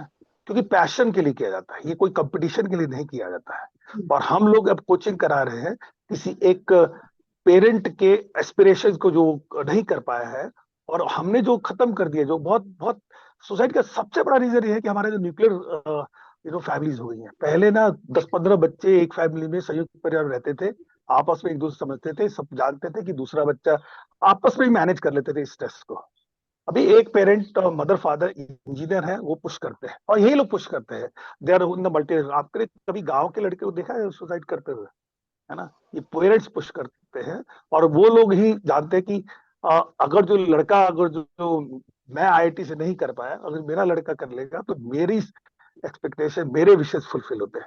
दे want to live their life through their child, which is absolutely wrong. तो ये मैं समझता हूँ कि ये जो इसका बेसिक रीजन यही है। अगर जो इन्होंने अनुराग जी ने बहुत अच्छी बात की, plan A, plan B, plan C, what a fantastic idea. हम लोग नहीं सोचते, हम लोग का प्लान ही नहीं है। और आज के टाइम में हम लोग, we are the 4th largest GDP in the world. आज के टाइम पे आपको भूखे मरने की नौबत नहीं है। 70s 80s में अगर जो आप middle class, lower middle class से है, तो हो सकता है कि आपकी शादी ना हो और आपकी फैमिली ठीक ना चले। आज के टाइम पे इतने जॉब ऑप्शंस हैं, इंजीनियर बनना कोई जरूरी नहीं, डॉक्टर बनना कोई जरूरी नहीं। कि ये सप्लाई और डिमांड का एक प्रॉब्लम है। दूसरा प्रॉब्लम है कि हम लोग जो न्यूक्लियर फैमिली में आ गए हैं, तो बच्चे को दूसरा साथ नहीं मिलता है। उसको generally he is scared about for his parents, because उनकी एस्पिरेशंस, पेरेंट्स की एस्पिरेशन को वो अपने कंधों पे बोझ की तरह लेके चल रहा है। जी और जी तीसरी बात जो ये है कि मुझे ये लगता है कि कोई भी लड़का किसी भी लेवल पे कहीं से भी करे, अगर जो उसकी सिंसियरिटी, हार्ड वर्क, डेडिकेशन है, तो सक्सेसफुल उसको हो रहा है। जरूरी नहीं है कि आप इंजीनियर और डॉक्टर बन के ही सक्सेस गेन कर सकते हैं। आजकल के मैं आप जब हायर करता हूं तो लाखों इंजीनियर बने हुए हैं, है ना। तो इसलिए कोई जरूरी नहीं है, बहुत सारे अपॉर्चुनिटीज हम लोग इन भारत जो है इसमें इतने ग्रोथ पाथ पे है, जॉब की कमी नहीं है। जॉब बहुत तरह की है, बहुत चीजें आप कर सकते हैं, लेकिन पेरेंट्स को, स्पेशली यंग पेरेंट्स को ये ध्यान देना चाहिए कि पहले एसेस करें कि लड़के का रुझान क्या है, उसका पैशन क्या है। अगर जो पैशन से आपकी जॉब कनेक्ट हो गई तो you live a very very meaningful life, वही करना चाहिए। और कोटा जैसी फैक्ट्रियां तो सारी डिफरेंट सिटीज में हैं ही। और आईएएस अभी तो कोटा के बाद, इंजीनियर बनने के बाद भी कोई नेसेसरी नहीं है कि आप बहुत बड़े तोप हो जाओगे। उसके बाद सिविल सर्विस चलेगा, उसके बाद बहुत सारी और एग्जाम्स चलेंगे। अपने बच्चे को हमेशा हम लोग कोशिश करना चाहिए कि तैयार करें जिंदगी की लड़ाइयों से लड़ने के लिए, उसको हिम्मत दे, उसका फाउंडेशन बहुत अच्छा रखे। एक पौधे को आप जैसे डंडा लगा के उसे खड़ा करके संभाल के पाल रहे हैं, तो जिस दिन वो डंडा हट जाता है तो पौधा टूट जाता है। तो उसके लिए तैयार करना चाहिए पेरेंट्स को, ना कि कंपटीशन के लिए। That's what I think. Thank you. बहुत फ्रूटफुल, आपने बहुत अच्छे विचार दिए सर। तो इसी दो तीन जो पॉइंट्स मुझे अच्छे लगे आपके, मैं वो कोट करना चाहूंगी फिर से, जिससे ऑडियंस एक बार फिर से ध्यान दे इसी पर ही, जैसे मैं हर बार करती हूँ। तो इसमें जैसे आपने कहा कि एक तो पेरेंट्स का, कोटा जैसी फैक्ट्री तो आती रहेंगी, तो मेन इसमें जो रोल है, सिर्फ कोचिंग को ही आप मतलब ब्लेम करके काम नहीं खत्म कर सकते, इसमें पेरेंट्स का भी है। और ये फैक्ट है, मैंने सर इसके ऊपर जैसे रिसर्च भी किया था इस टॉपिक पर कि क्या रीजन है, क्योंकि एक साल में 26 सुसाइड हो चुके हैं अभी तक, इसलिए कोटा का नाम आ रहा था। तो ज्यादा तो उसमें ना एक ये भी है कि नहीं है, मतलब उनके पास फाइनेंस नहीं है, फिर भी वो कर्ज लेकर, है ना, ऐसे लोन लेकर तब भी बच्चे को भेज रहे हैं। तो बच्चे के ऊपर एक ये भी प्रेशर आ जाता है कि माँ बाप ने मुझे भेजा है और मैं उनकी एक्सपेक्टेशन पे खड़ा नहीं उतरा, क्योंकि वहां पर जो पढ़ाई चल रही है ना कोचिंग में, वो इतने सारे स्टूडेंट्स हैं, उन्हें नाम नहीं पता होता। जैसे क्लास में एक कनेक्टिविटी होती है ना टीचर और स्टूडेंट की, एक इमोशनल सपोर्ट होती है। जैसे आप डॉक्टर के पास जाए, डॉक्टर आपकी आधी बातें सुन ले तो आपकी आपकी बातें ध्यान से सुन ले तो आपकी आधी बीमारी दूर हो जाती है। तो जब एक बॉन्डिंग होती है टीचर और स्टूडेंट के बीच में भी, तो वहां भी बहुत कुछ अच्छे से समझ भी आता है, कनेक्टिविटी होती है। लेकिन इन कोचिंग में ये किसी को पता ही नहीं होता कि हम किसको पढ़ा रहे हैं, एक मैकेनिकल वे में चलता चला जा रहा है। फिर बच्चे पर ये इमोशनल प्रेशर आता जा रहा है कि फाइनेंस खराब है, घर में ये प्रॉब्लम है, क्यों। और मार्क्स जो है वो सीधे, आजकल पेरेंट, ये सिस्टम हो चुका है ना टेक्नोलॉजी के कारण, मार्क्स सीधे जाते हैं पेरेंट्स के पास। पेरेंट्स पूछेंगे कि कर क्या रहे हो भाई जब मार्क्स नहीं आ रहे। एक ये वहां पर जो जो बैच है वो बदल दिए जाते हैं, है ना। तो ये भी एक इस पर आता है, प्रॉब्लम आ जाती है। तो जैसे आपने कहा कि जैसे आप एक पौधे को नर्चर करते हैं, तो वैसे ही बच्चों को भी सपोर्ट की जरूरत है। तो बच्चे जब इस लेवल पर आ जाएं तभी हम तैयारी कराएं या भेजें उन्हें बाहर, तो ज्यादा सही रहता है। और मैं बाद में बोलूंगी, अभी अब मैं आमंत्रित करूंगी शो पर चर्चा के लिए शीतल जी को। शीतल जी प्लीज, आप इस मुद्दे पर क्या कहना चाहेंगी एज ए पेरेंट, और या जो भी आपके व्यूज है ये प्लीज। मुझे मौका देने के लिए। जी एजुकेशन और स्पिरिचुअलिटी के शीर्ष पर बैठे भारत, हम सबसे हमारी भारतीयों की सबसे बड़ी भूल क्या है कि हमें लगता है कि आज अगर हम संघर्ष करेंगे तो कल बड़ा आनंद होने वाला है। ये हमारी सबसे बड़ी भूल। रोपे पेड़ बबूल का तो आम कहाँ से आए। अगर आज आनंद के बीज ही नहीं बोएंगे तो कल आनंद के फल कैसे आएंगे। पढ़ने के बाद आनंद मिलेगा, जब 20 से 30 लाख 50 लाख का पैकेज मिलेगा तब हमें आनंद मिलेगा। ये बिल्कुल सरासर बेवकूफी वाली बात है। जो पढ़ते हुए भी आनंदित रहेगा, वो नौकरी में भी आनंदित रहेगा, वो व्यवसाय में भी आनंदित रहेगा, वो सब प्रकार से आनंदित रहेगा। तो मैकाले की पढ़ाई 1835 में जो एजुकेशन सिस्टम वो हमें दे करके गया था। भारत तो एक बहुत रिच डाइवर्सिटी है, रिच कंट्री रहा है शिक्षा के क्षेत्र में भी, और हर प्रकार से भारत एक बहुत शिक्षित और संस्कारित देश रहा है। सारी दुनिया को पता है ये बात। जब मैकाले यहाँ आया, उसने देखा अरे भारत को तोड़ना तो बहुत मुश्किल काम है, क्योंकि हमारे यहाँ बहुत सारे गुरुकुल व्यवस्था थी और एजुकेशन सिस्टम बहुत स्ट्रांग था। तो उसने क्या किया कि हमारे एजुकेशन सिस्टम पर प्रहार किया और फंसाया भारतीयों को कि अगर मैं गुरुकुल बंद करके यहाँ एजुकेशन सिस्टम ऐसा बना दूंगा तो इसमें से ये भारतीय मूर्ख कभी निकल नहीं पाएंगे। और सच भी है, आज कॉन्वेंट की संस्कृति में हम इस प्रकार से लिप्त हो चुके हैं कि भारत किस ओर जा रहा है पता ही नहीं चल रहा है। तो अभी मैं कल हमारे मेरठ में एक गुरुकुल प्रभात आश्रम है, उसमें स्वामी विवेकानंद सरस्वती जी हैं, वो गुरुकुल प्रभात को चलाते हैं। तो वहां मैं गई, बच्चों को मैंने बड़े गौर से देखा, लगभग 1 घंटे स्वामी जी के सानिध्य में बैठने का अवसर हमें मिला। तो इतने अनुशासन से वो बच्चे बैठे हुए थे, गुरुजी को पानी देने के बाद भी 1 घंटा वहां, जब तक गुरुजी ने आदेश नहीं दिया वहां से वो गए नहीं। तो मेन बात ये है, और हमारे बच्चों को हम 4 काम बता देते हैं, वो उसी में ही स्ट्रेस्ड हो जाते हैं। तो सारी अल्टीमेटली बात यह है कि हमारे बच्चों को जो सारे प्रतीक पढ़ाए जा रहे हैं वो पुरुषार्थहीन है, उनका हमारे जीवन से कोई संबंध नहीं है। क्या पढ़ा रहे हैं? टीजे पढ़ रहे हैं बच्चे, Tom and Jerry, Harry Potter पढ़ रहे हैं। कौन से ग्रंथ पढ़ रहे हैं हमारे बच्चे? जो ग्रंथों की शिक्षा होनी चाहिए। विशेषकर मेरा माताओं से बहुत अनुरोध है आपके कार्यक्रम के माध्यम से, माँ जो है, जैसे कि हमारे और पैनलिस्ट ने भी बताया कि माँ बच्चों की प्रथम गुरु होती है। जो माँ शिक्षा दे सकती है वो कोई नहीं दे सकता। विद्यालय की शिक्षा सेकेंडरी होती है, सबसे पहले बच्चे को माँ द्वारा संस्कार दिए जाते। तो मैं यही कहना चाहती हूँ कि अगर हम अपने धर्म ग्रंथों को सिलेबस में नहीं पढ़ाया जा रहा है तो अपने धर्म ग्रंथों की शिक्षा हम अपने घरों में अपने माँ बाप के द्वारा बच्चों को पढ़ाया जाए, जिससे वो सच्ची में शिक्षित हो। आज बात कोटा की नहीं है, आप अच्छा टॉपिक है, कोटा पर हम सभी बात कर रहे हैं, लेकिन राजस्थान में कोटा के बच्चे ही नहीं, अभी मैंने हाल ही में घटना सुनी थी, बिहार के बक्सर में जो डीएम है, जो आईएएस होते हैं, जिनके ऊपर पूरे जिले के स्ट्रेस मैनेजमेंट का जिम्मा होता है, उन्होंने अपने परिवार में एक छोटी सी घटना होने के बाद डीएम साहब जाते हैं और एक ट्रेन के नीचे कटकर आत्महत्या कर लेते हैं। डीएम, आप समझ सकते हैं शब्द का कितना भारी भरकम महत्व होता है।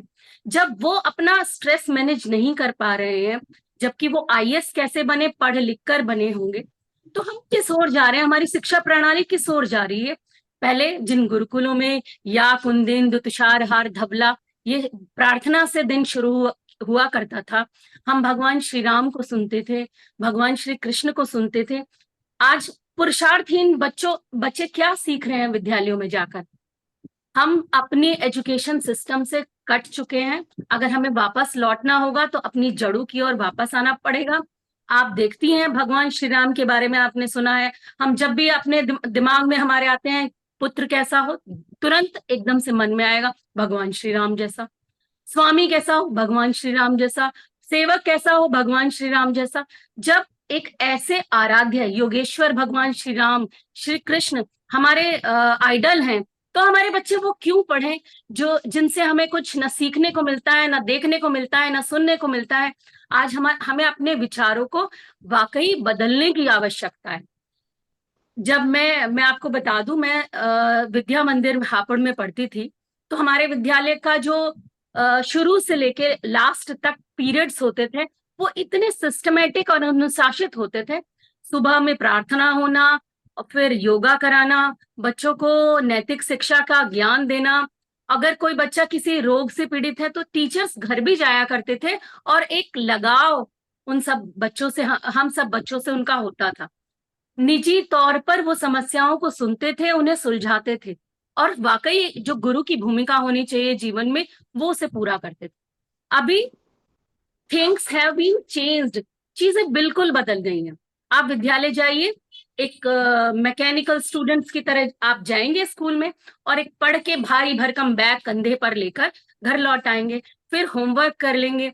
फिर उसी तरह से जब हम अपने बच्चे को 10 वर्ष की आयु तक अगर उसे अपने धर्म से, अपनी आस्था से, अपने संस्कारों से अगर जोड़ देते हैं तो वो हर तरह के स्ट्रेस को मैनेज कर लेता है।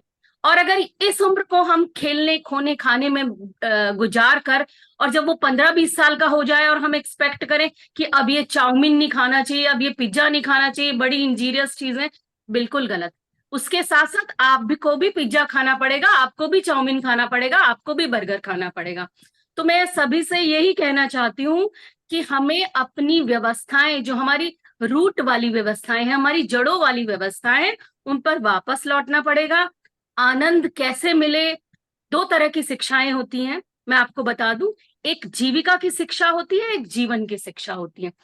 हमारे बच्चे अर्थ की शिक्षा ले रहे हैं, सिर्फ जीविका कैसे चलाएं, how to manage stress, how to manage ये सारी चीजें, हम अपने स्ट्रेस को कैसे मैनेज करें, हम अपने परेशानियों से कैसे लड़ें, ये हम नहीं सीख रहे हैं।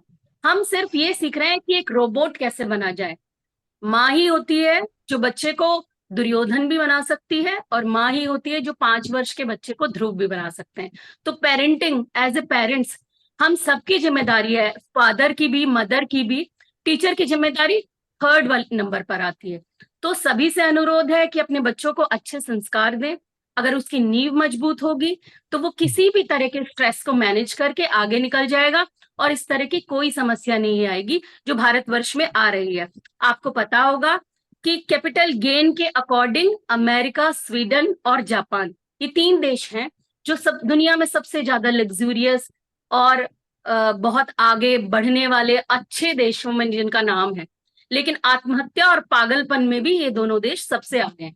तो मैं यही कहना चाहती हूँ, भारतवर्ष के लोग आत्महत्या करें, भारतवर्ष के लोग इस तरह के का व्यवहार करें, हम भारतीयों से तो दुनिया सीखती है। आज भारत किस ओर जा रहा है, बड़े ही शर्म का विषय है कि भारत के बच्चे आत्महत्या कर रहे हैं, उन्हें स्ट्रेस हो रहा है।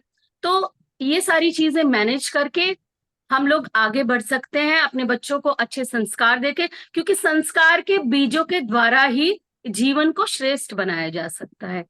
यही मैं कहना चाहती हूँ। धन्यवाद। Thank you ma'am. Sheetal ma'am ने 2-3 नए पॉइंट इसमें ऐड किए हैं कि एक तो बिल्कुल सही कि वर्तमान पर ही आपका भविष्य आधारित होगा। दूसरा, इससे पहले दूसरा एक और उन्होंने जो बात कहा कि जीविका उपार्जन और जीवन जीने की शिक्षा। तो जीवन जीना भी एक मतलब हमें ये भी सिखाना है अपने बच्चों को कि how to handle your life और how to spend your life. ये भी एक बहुत महत्वपूर्ण पॉइंट है जो हम शायद मिस करते जा रहे हैं। और इसमें सबसे महत्वपूर्ण बात और जो उन्होंने कहा कि सिर्फ दूसरों को ब्लेम करके नहीं, लेकिन पेरेंट्स को अपनी जिम्मेवारी लेनी पड़ेगी, क्योंकि जो कहा ही जाता है जैसे कि जो उसका घर है बच्चे का, वो उसकी प्रथम पाठशाला है और माता पिता प्रथम शिक्षक। पारिजात सर, कोटा और अभी तक के जो हमारे पैनलिस्ट के इतने फ्रूटफुल जो व्यूज आ रहे हैं, सबने बड़े अच्छा इसके ऊपर अपने व्यूज को एक्सप्रेस किया। और इसे हैंडल करना मतलब ये सिर्फ ये नहीं है कि टॉक शो है, हमने यहाँ बात किया काम खत्म, लेकिन सॉल्यूशंस निकल कर आ रहे हैं और कैसे हैंडल करें। पारिजात सर। जी, मैं ये कहूंगा कि एक शेर याद आता है मुझे। सबसे पहले तो अभी अपने सारे जो वक्ता मित्र हैं यहाँ पर उपस्थित है, सभी विद्वान मित्रों को मैं प्रणाम करूंगा, उनको धन्यवाद दूंगा कि इतने महत्वपूर्ण विषय पर उन्होंने अपने विचार रखे और एक दिशा निर्देश यहाँ पर इस मंच से सभी सुनने वालों के लिए प्रस्तुत किया। एक शेर है, अरे ओ जिंदगी पर रोने वाले कुछ खबर भी है, अरे ओ जिंदगी पे रोने वाले कुछ खबर भी है, वही है जिंदगी जो जिंदगी देखी नहीं जाती। फ्री में मिल गई जिंदगी को बहुत सस्ता समझ रहे हैं। अब मैं ये कहूंगा कि मरने में दर्द नहीं होता, बहुत दर्द होता है, लेकिन जिंदगी तो फ्री में मिल गई ना। लगता है एक क्षण लगता है इस जिंदगी को खत्म करने में, एक क्षण लगता है इस विचार में, और एक क्षण लगता है इसको कर देने में। लेकिन उसके बाद की पीड़ा जो आपने भुगती, उसके बाद की पीड़ा जो आपके परिवार ने भुगती है, आपको प्यार करने वालों ने भुगती है, उससे अपरिचित रह जाते हैं आप। उसके प्रति आप संवेदनशीलता खत्म कर देते, क्योंकि आप दुनिया में नहीं होते। पर आपके अंदर ये विचार आया कैसे? क्यों? क्यों हम अपने बच्चों को टॉपर्स बनाना चाहते हैं? क्यों हम अपने बच्चों को लीडर्स बनाना चाहते हैं? हम अपने बच्चों को हीरो क्यों नहीं बनाना चाहते? हीरोज की इस देश में बड़ी कमी, दुनिया में बड़ी कमी है। हीरो बनाइए अपने देश को।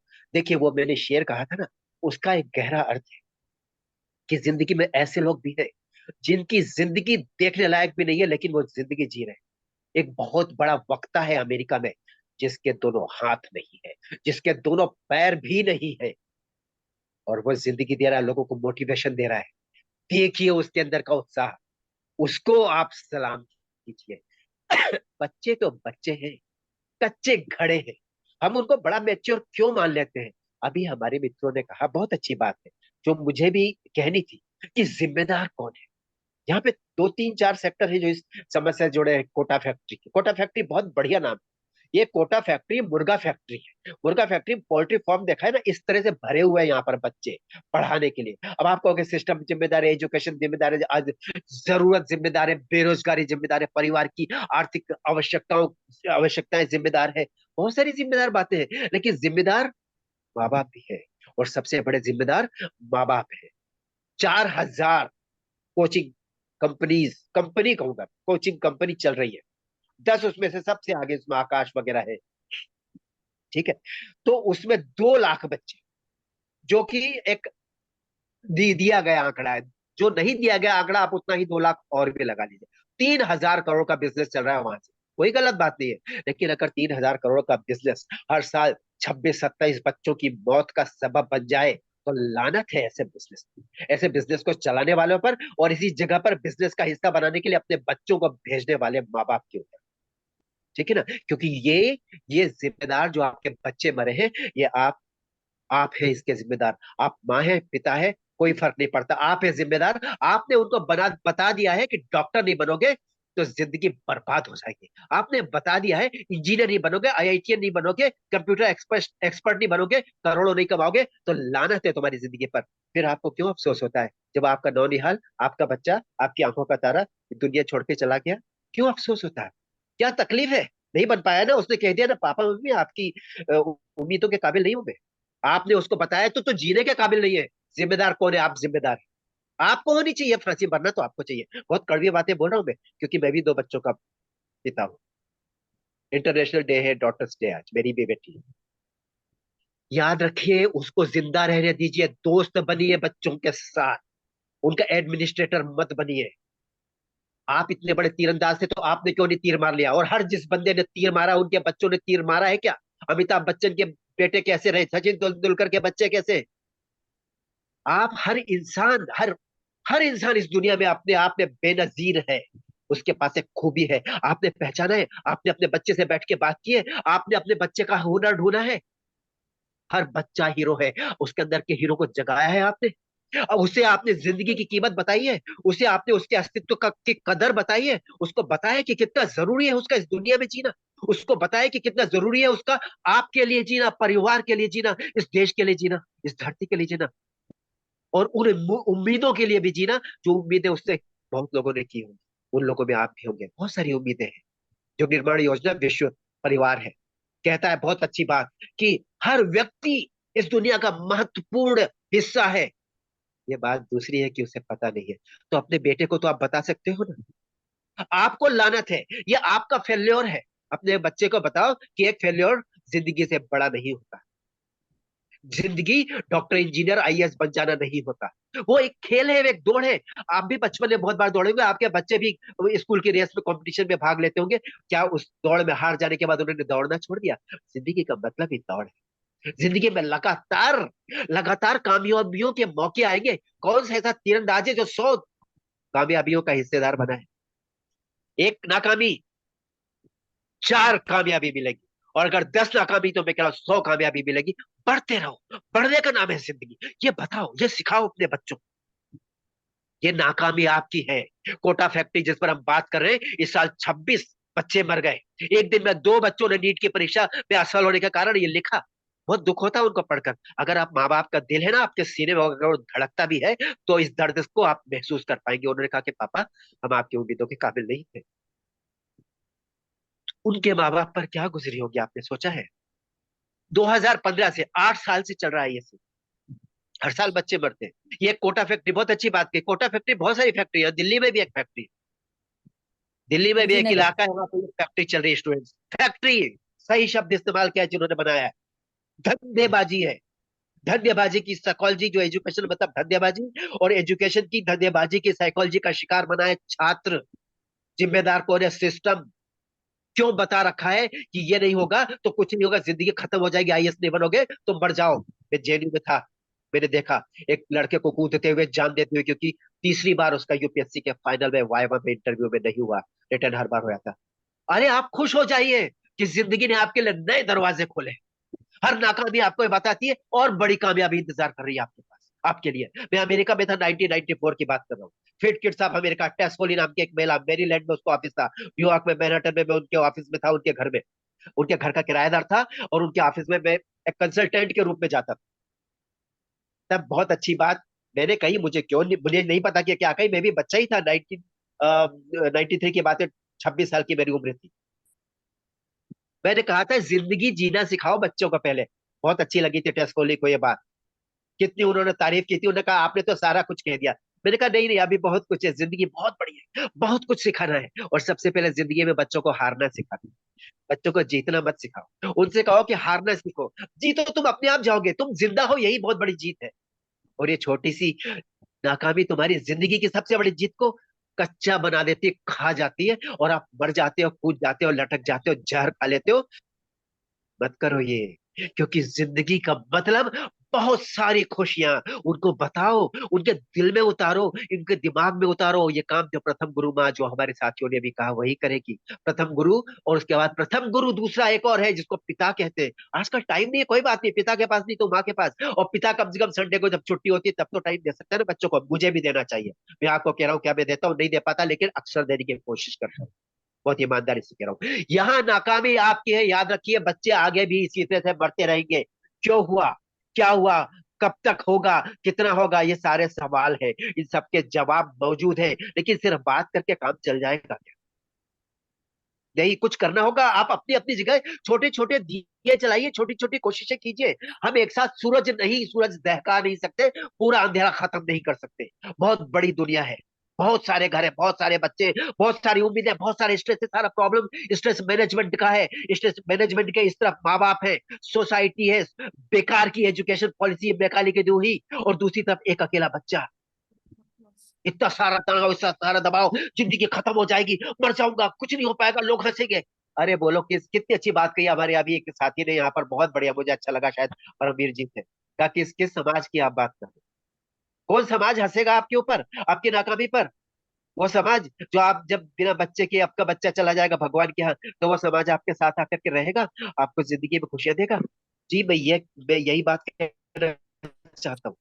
मर जाना कावर्डाइस है, पलायनवाद है।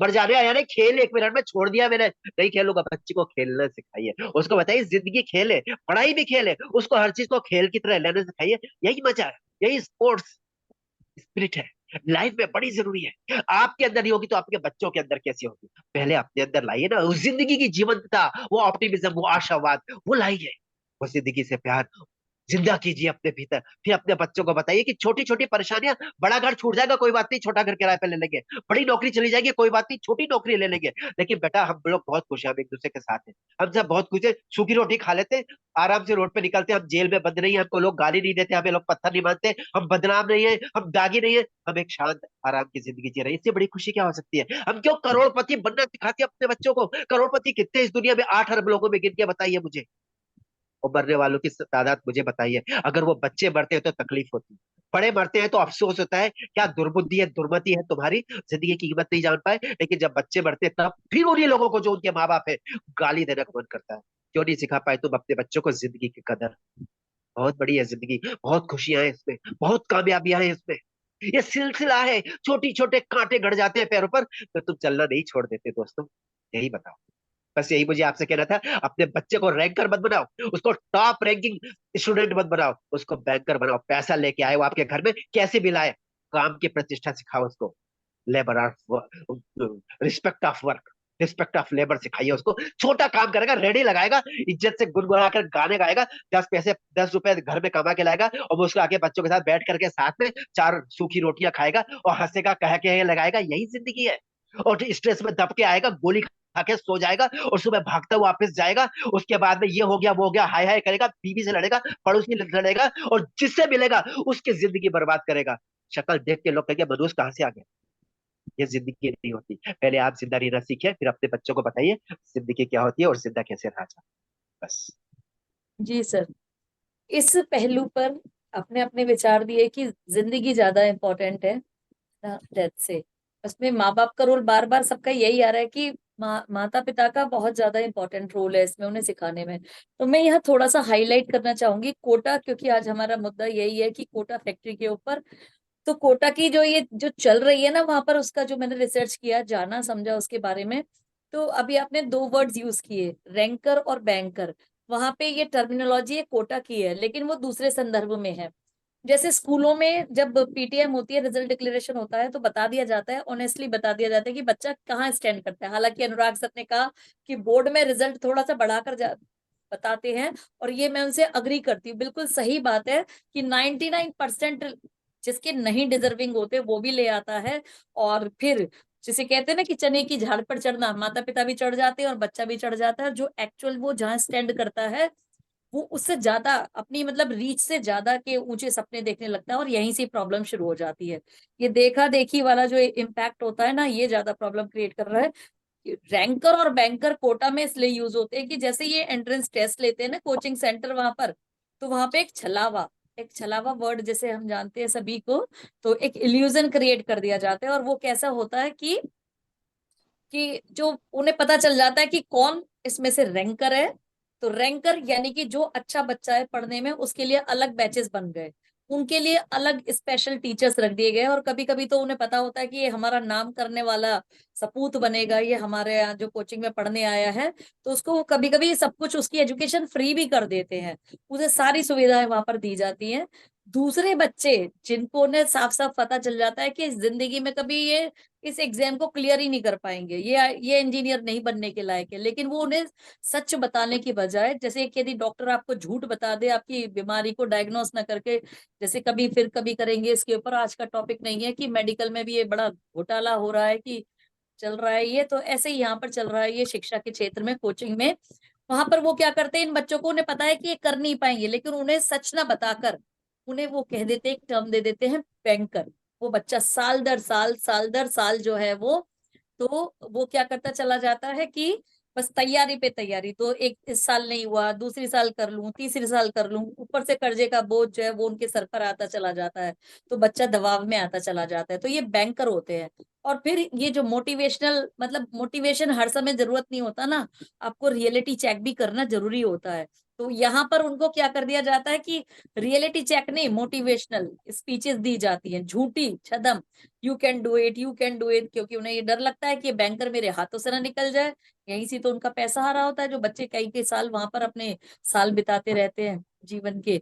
अब इसके बाद जो बात आती है, वो बच्चा क्योंकि एक वो मैकेनिकल वे में पूरा सुबह से शाम तक तैयारी कर रहा है, तो उसके बाद की जो आगे की वो होती है, बच्चे वहां का एक और है, एक मंदिर है वहां पर पास में, जो मंदिर की जो कमेटी है उसे हर महीने वहां पर व्हाइट वॉश कराना पड़ता है, क्योंकि बच्चे अपने दिल की बातें किसी से कह ही नहीं पाते, वहां उनका कोई दोस्त नहीं है, सारे के सारे राइवल्स है।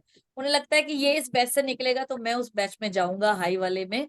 तो ये चलता है। दूसरा, बच्चों को क्योंकि डिप्रेशन में चले जाए, ये सुसाइडल जो केसेस है वो भी बढ़ते चले जा रहे हैं, तो उनके लिए जो है सुसाइड जो बढ़ रहे हैं, तो उसके लिए उन्हें समय समय पर पार्टीज करा दी जाती है।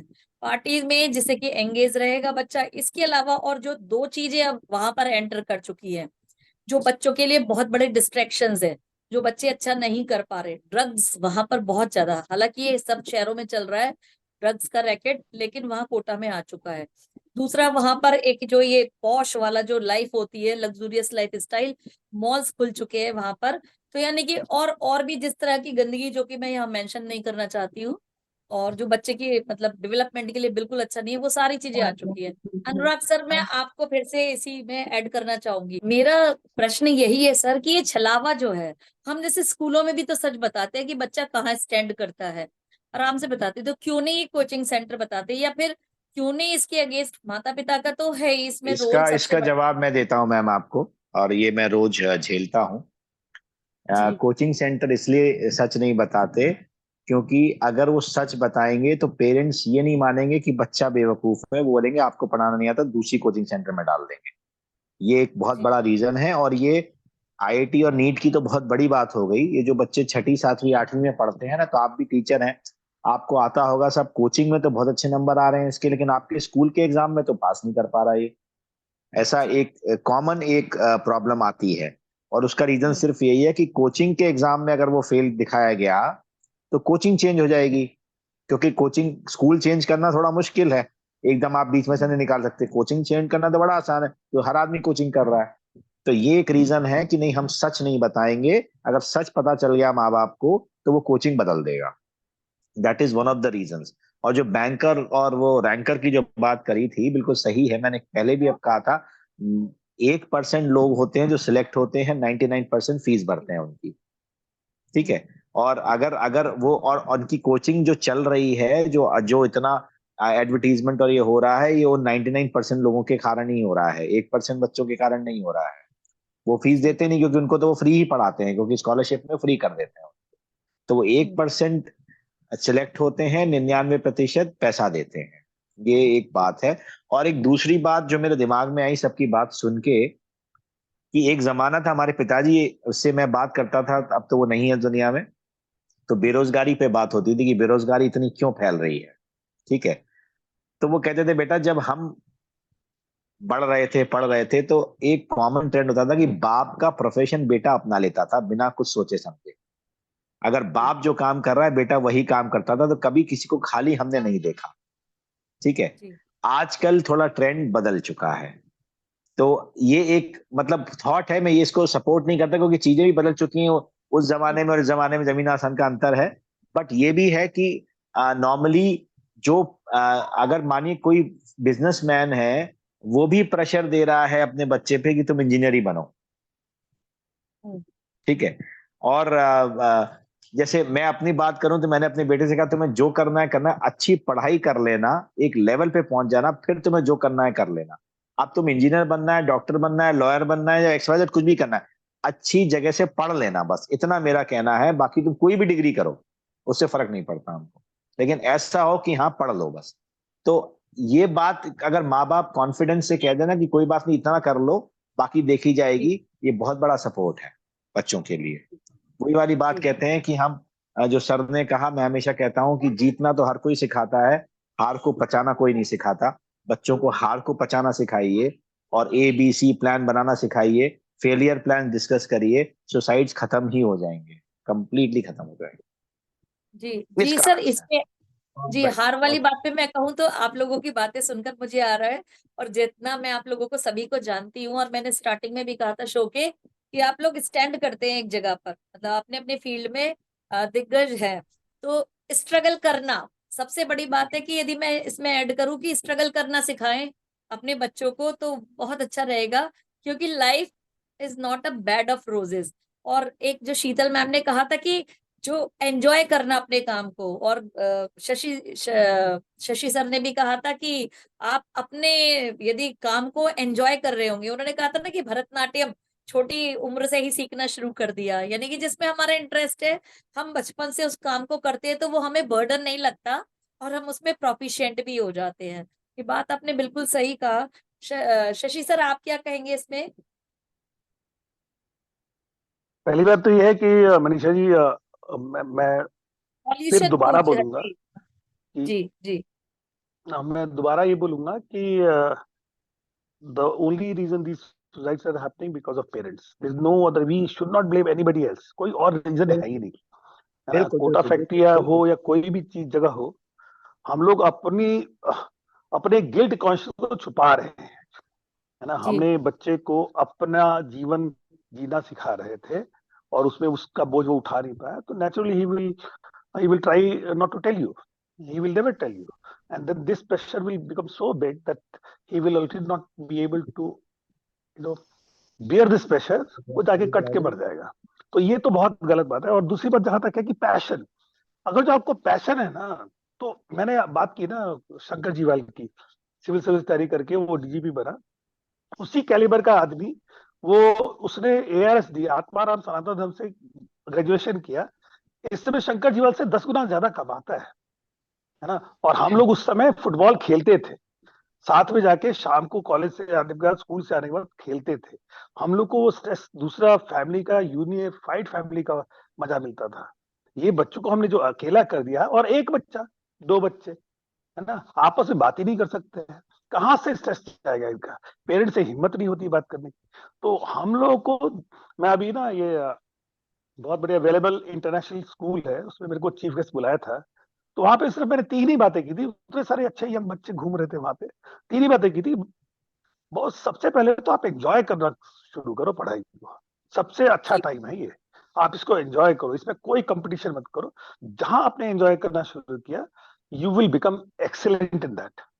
सेकेंडली, कि कभी भी पेरेंट्स के एस्पिरेशंस को, बच्चों को तो उस समय अकल नहीं होती है उस एज में, तो पेरेंट्स के एस्पिरेशन को वो अपना पत्थर की लकीर मान लेता है, लेकिन अपने पैशन को फॉलो करो, और थोड़ी बहुत हिम्मत मिले और पेरेंट्स को देना चाहिए वो फ्रीडम, यार तू अपना पैशन फॉलो कर। मुझे याद है, मेरा अपना लड़का 12th क्लास की तैयारी कर रहा था और बोर्ड का एग्जाम था, केमिस्ट्री उसको बिल्कुल भी पसंद नहीं थी। केमिस्ट्री के एग्जाम से पहले उसको मैंने देखा बहुत स्ट्रेस था, मैं उसके साथ गया, मैं पहली बार गया उसके साथ एग्जाम बोर्ड में कि चल तेरे छोड़ के आता हूँ। मैंने बोला बेटा फेल कर जाएगा कोई टेंशन मत लियो, है ना, मैं तो फिर मुझे कोई परेशानी नहीं, तो फेल भी कर जाएगा तो, है ना, तू दे के आजा बस, उसके बाद देखा जाए क्या होगा, don't worry about it. Ultimately he secured very good marks, लेकिन उसका जो स्ट्रेस था, मैंने बोला कि ना, ये पेरेंट्स को देना चाहिए। कोई बात नहीं यार, फेल करे क्या हुआ, हम लोग फेल नहीं किए क्या, मैं भी फेल किया हूँ, so why do worry about this, don't worry, stress मत। उसके बाद वो लड़का बीटेक किया कंप्यूटर साइंस के, जो भी है, but he followed his passion, game programming करता है आज भी, एंजॉय करता है। मैं वेलेमाल इंटरनेशनल स्कूल में यही बताया कि पहले तो एंजॉय करो। सेकेंडली, ये तो आप भाग नहीं सकते, there is no way you can run away from hard work, वो तो सवाल ही नहीं पैदा होता। अगर जो आपने 12th क्लास में हार्ड वर्क नहीं किया, तो आप ग्रेजुएशन की बात करोगे, ग्रेजुएशन में हार्ड वर्क नहीं किया तो फिर आप बुढ़ापे में करोगे, तो अब सोच लो कि तुम्हें हार्ड वर्क कब करना है। बुढ़ापे में करोगे तो तुम्हारी हड्डियों में जान नहीं होगा और स्ट्रेस होगा, तो अभी कर ले, है ना, 12th में कर ले, at least you will get something. So that is the only thing I tell whoever I need.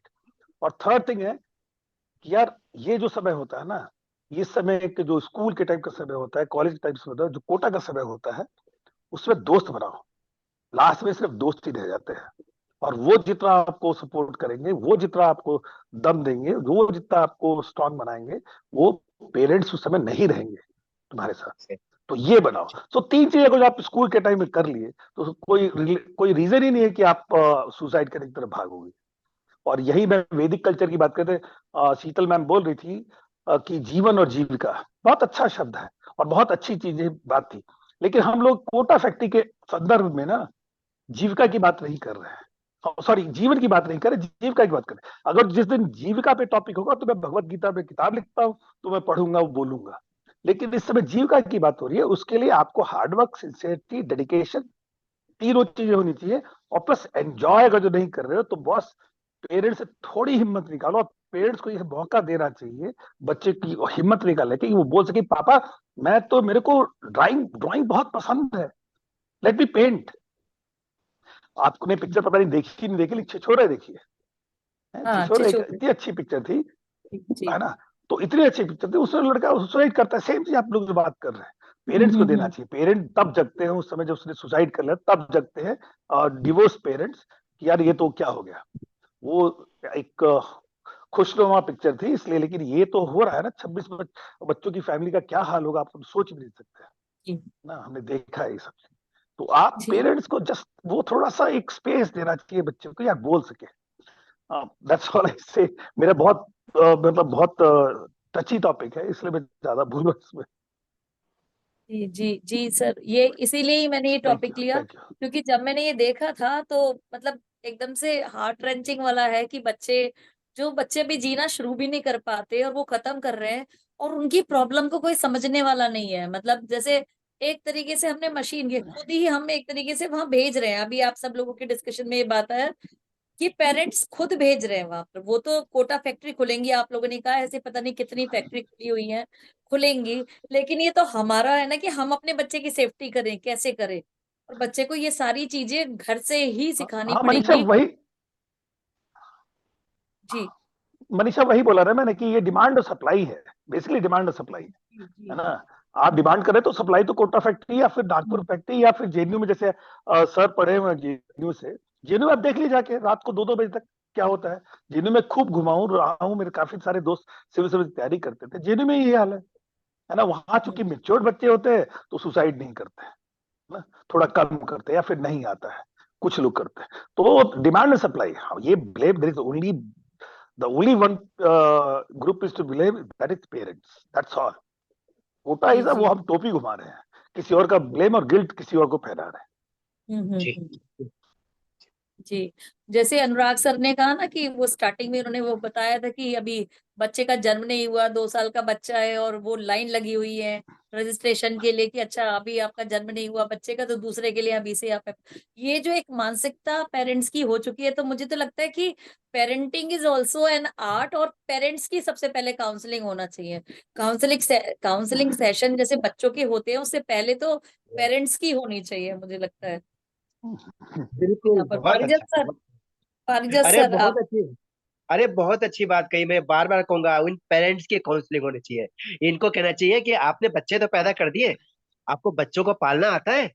बच्चों को पालना सिखाने के लिए स्कूल खोलना होगा, और इसमें कंपलसरी करना चाहिए सरकार को कि हर वो माँ बाप जो बच्चे पैदा करने जाते हैं पहले यहाँ से डिग्री इसमें ले। भी सरकार, इसमें भी सरकार जी बिल्कुल सब बिल्कुल। काम और सरकार का।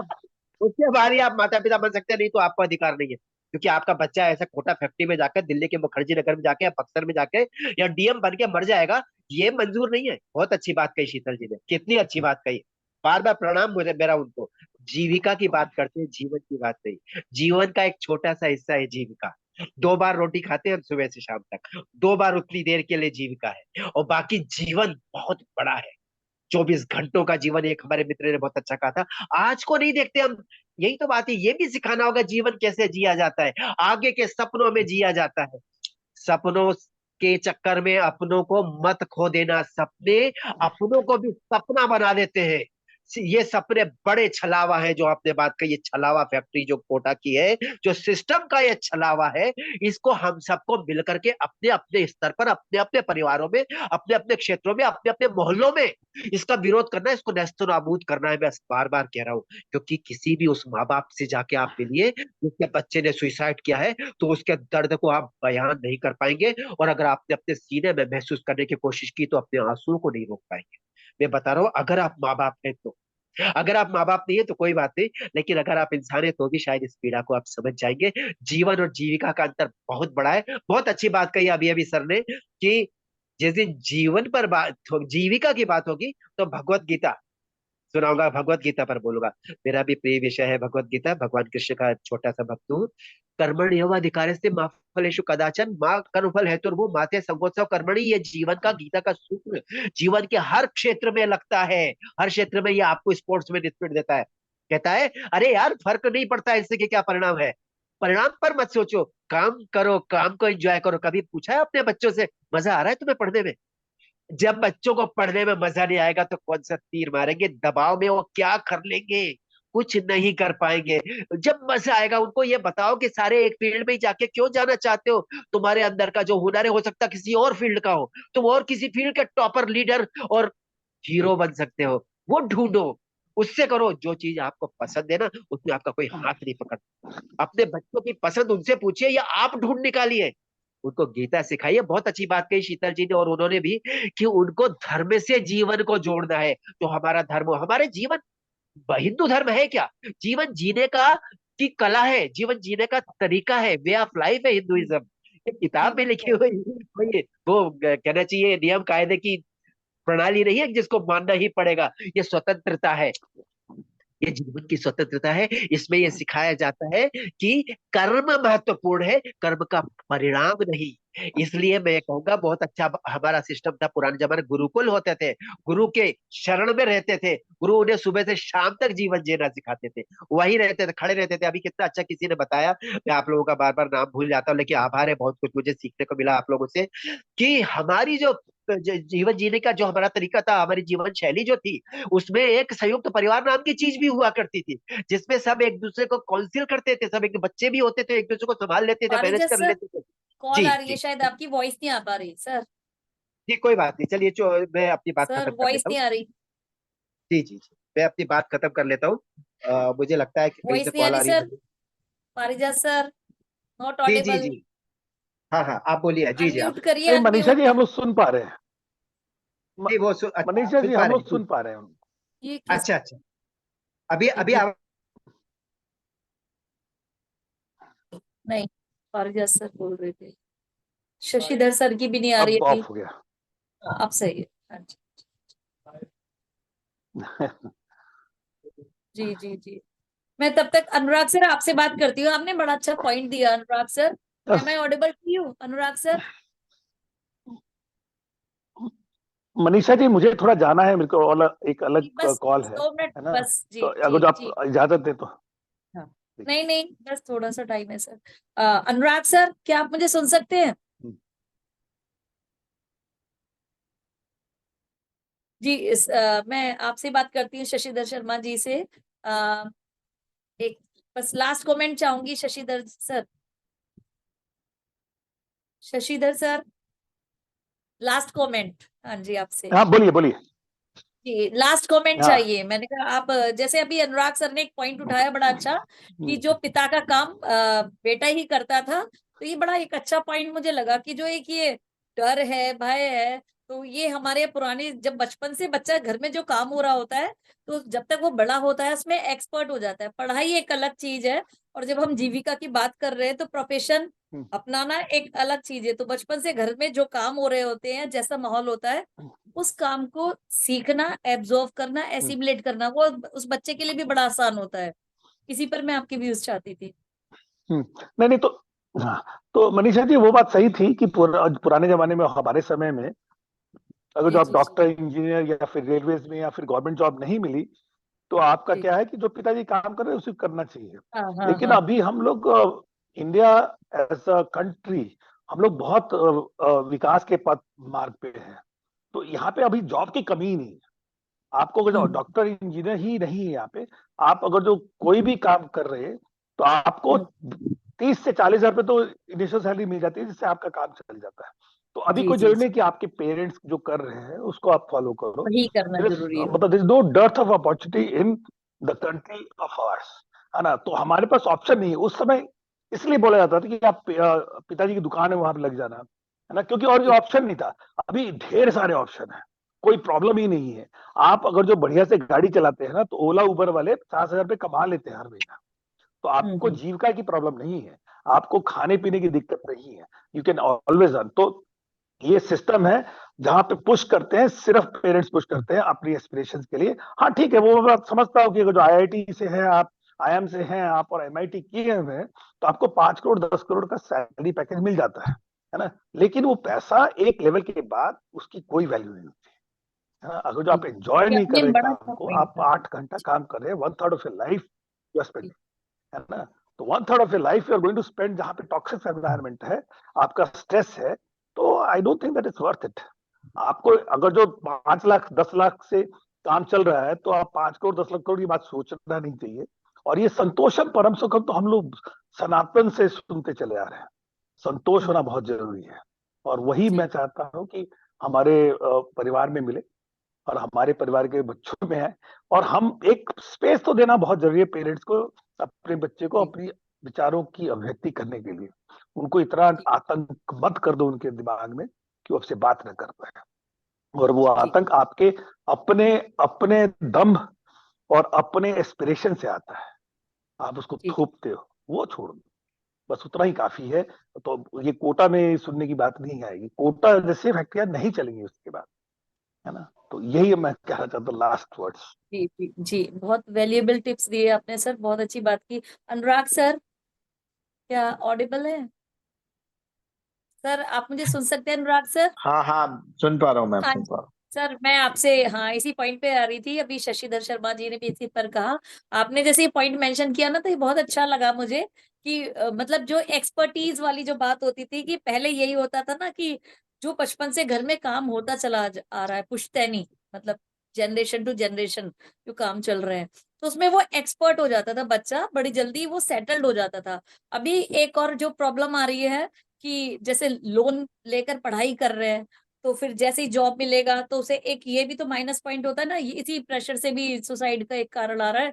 फिर उसके बाद जो है वो लोन, आधी उम्र तक आप उस लोन को ही चुकाते रहे, है ना?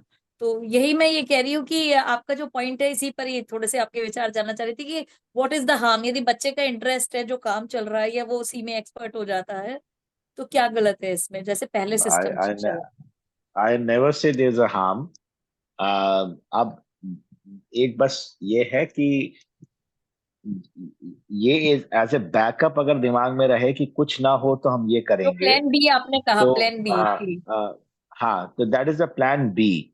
और अगर हाँ बच्चे के दिमाग में है कि नहीं, तुम पहले पूरी कोशिश कर लो, फिर ना हो तो है अपने पास रोटी, तो वो स्ट्रेस नहीं रहेगा दिमाग में ना। जब हमको मालूम है कि हम कैलकुलेटेड रिस्क लेते हैं, हम्म, जब हम कहीं कैलकुलेटेड रिस्क लेते हैं और हमें मालूम है कि कितना नुकसान हमारा हो सकता है और उस नुकसान को झेलने के लिए हम तैयार होते हैं, तो हम बेखौफ लड़ते हैं, फिर बेखौफ आगे जाते हैं। जी तो जी जी। आपने बच्चों को कैलकुलेटेड रिस्क लेना सिखाइए, दैट इज मोर इम्पोर्टेंट।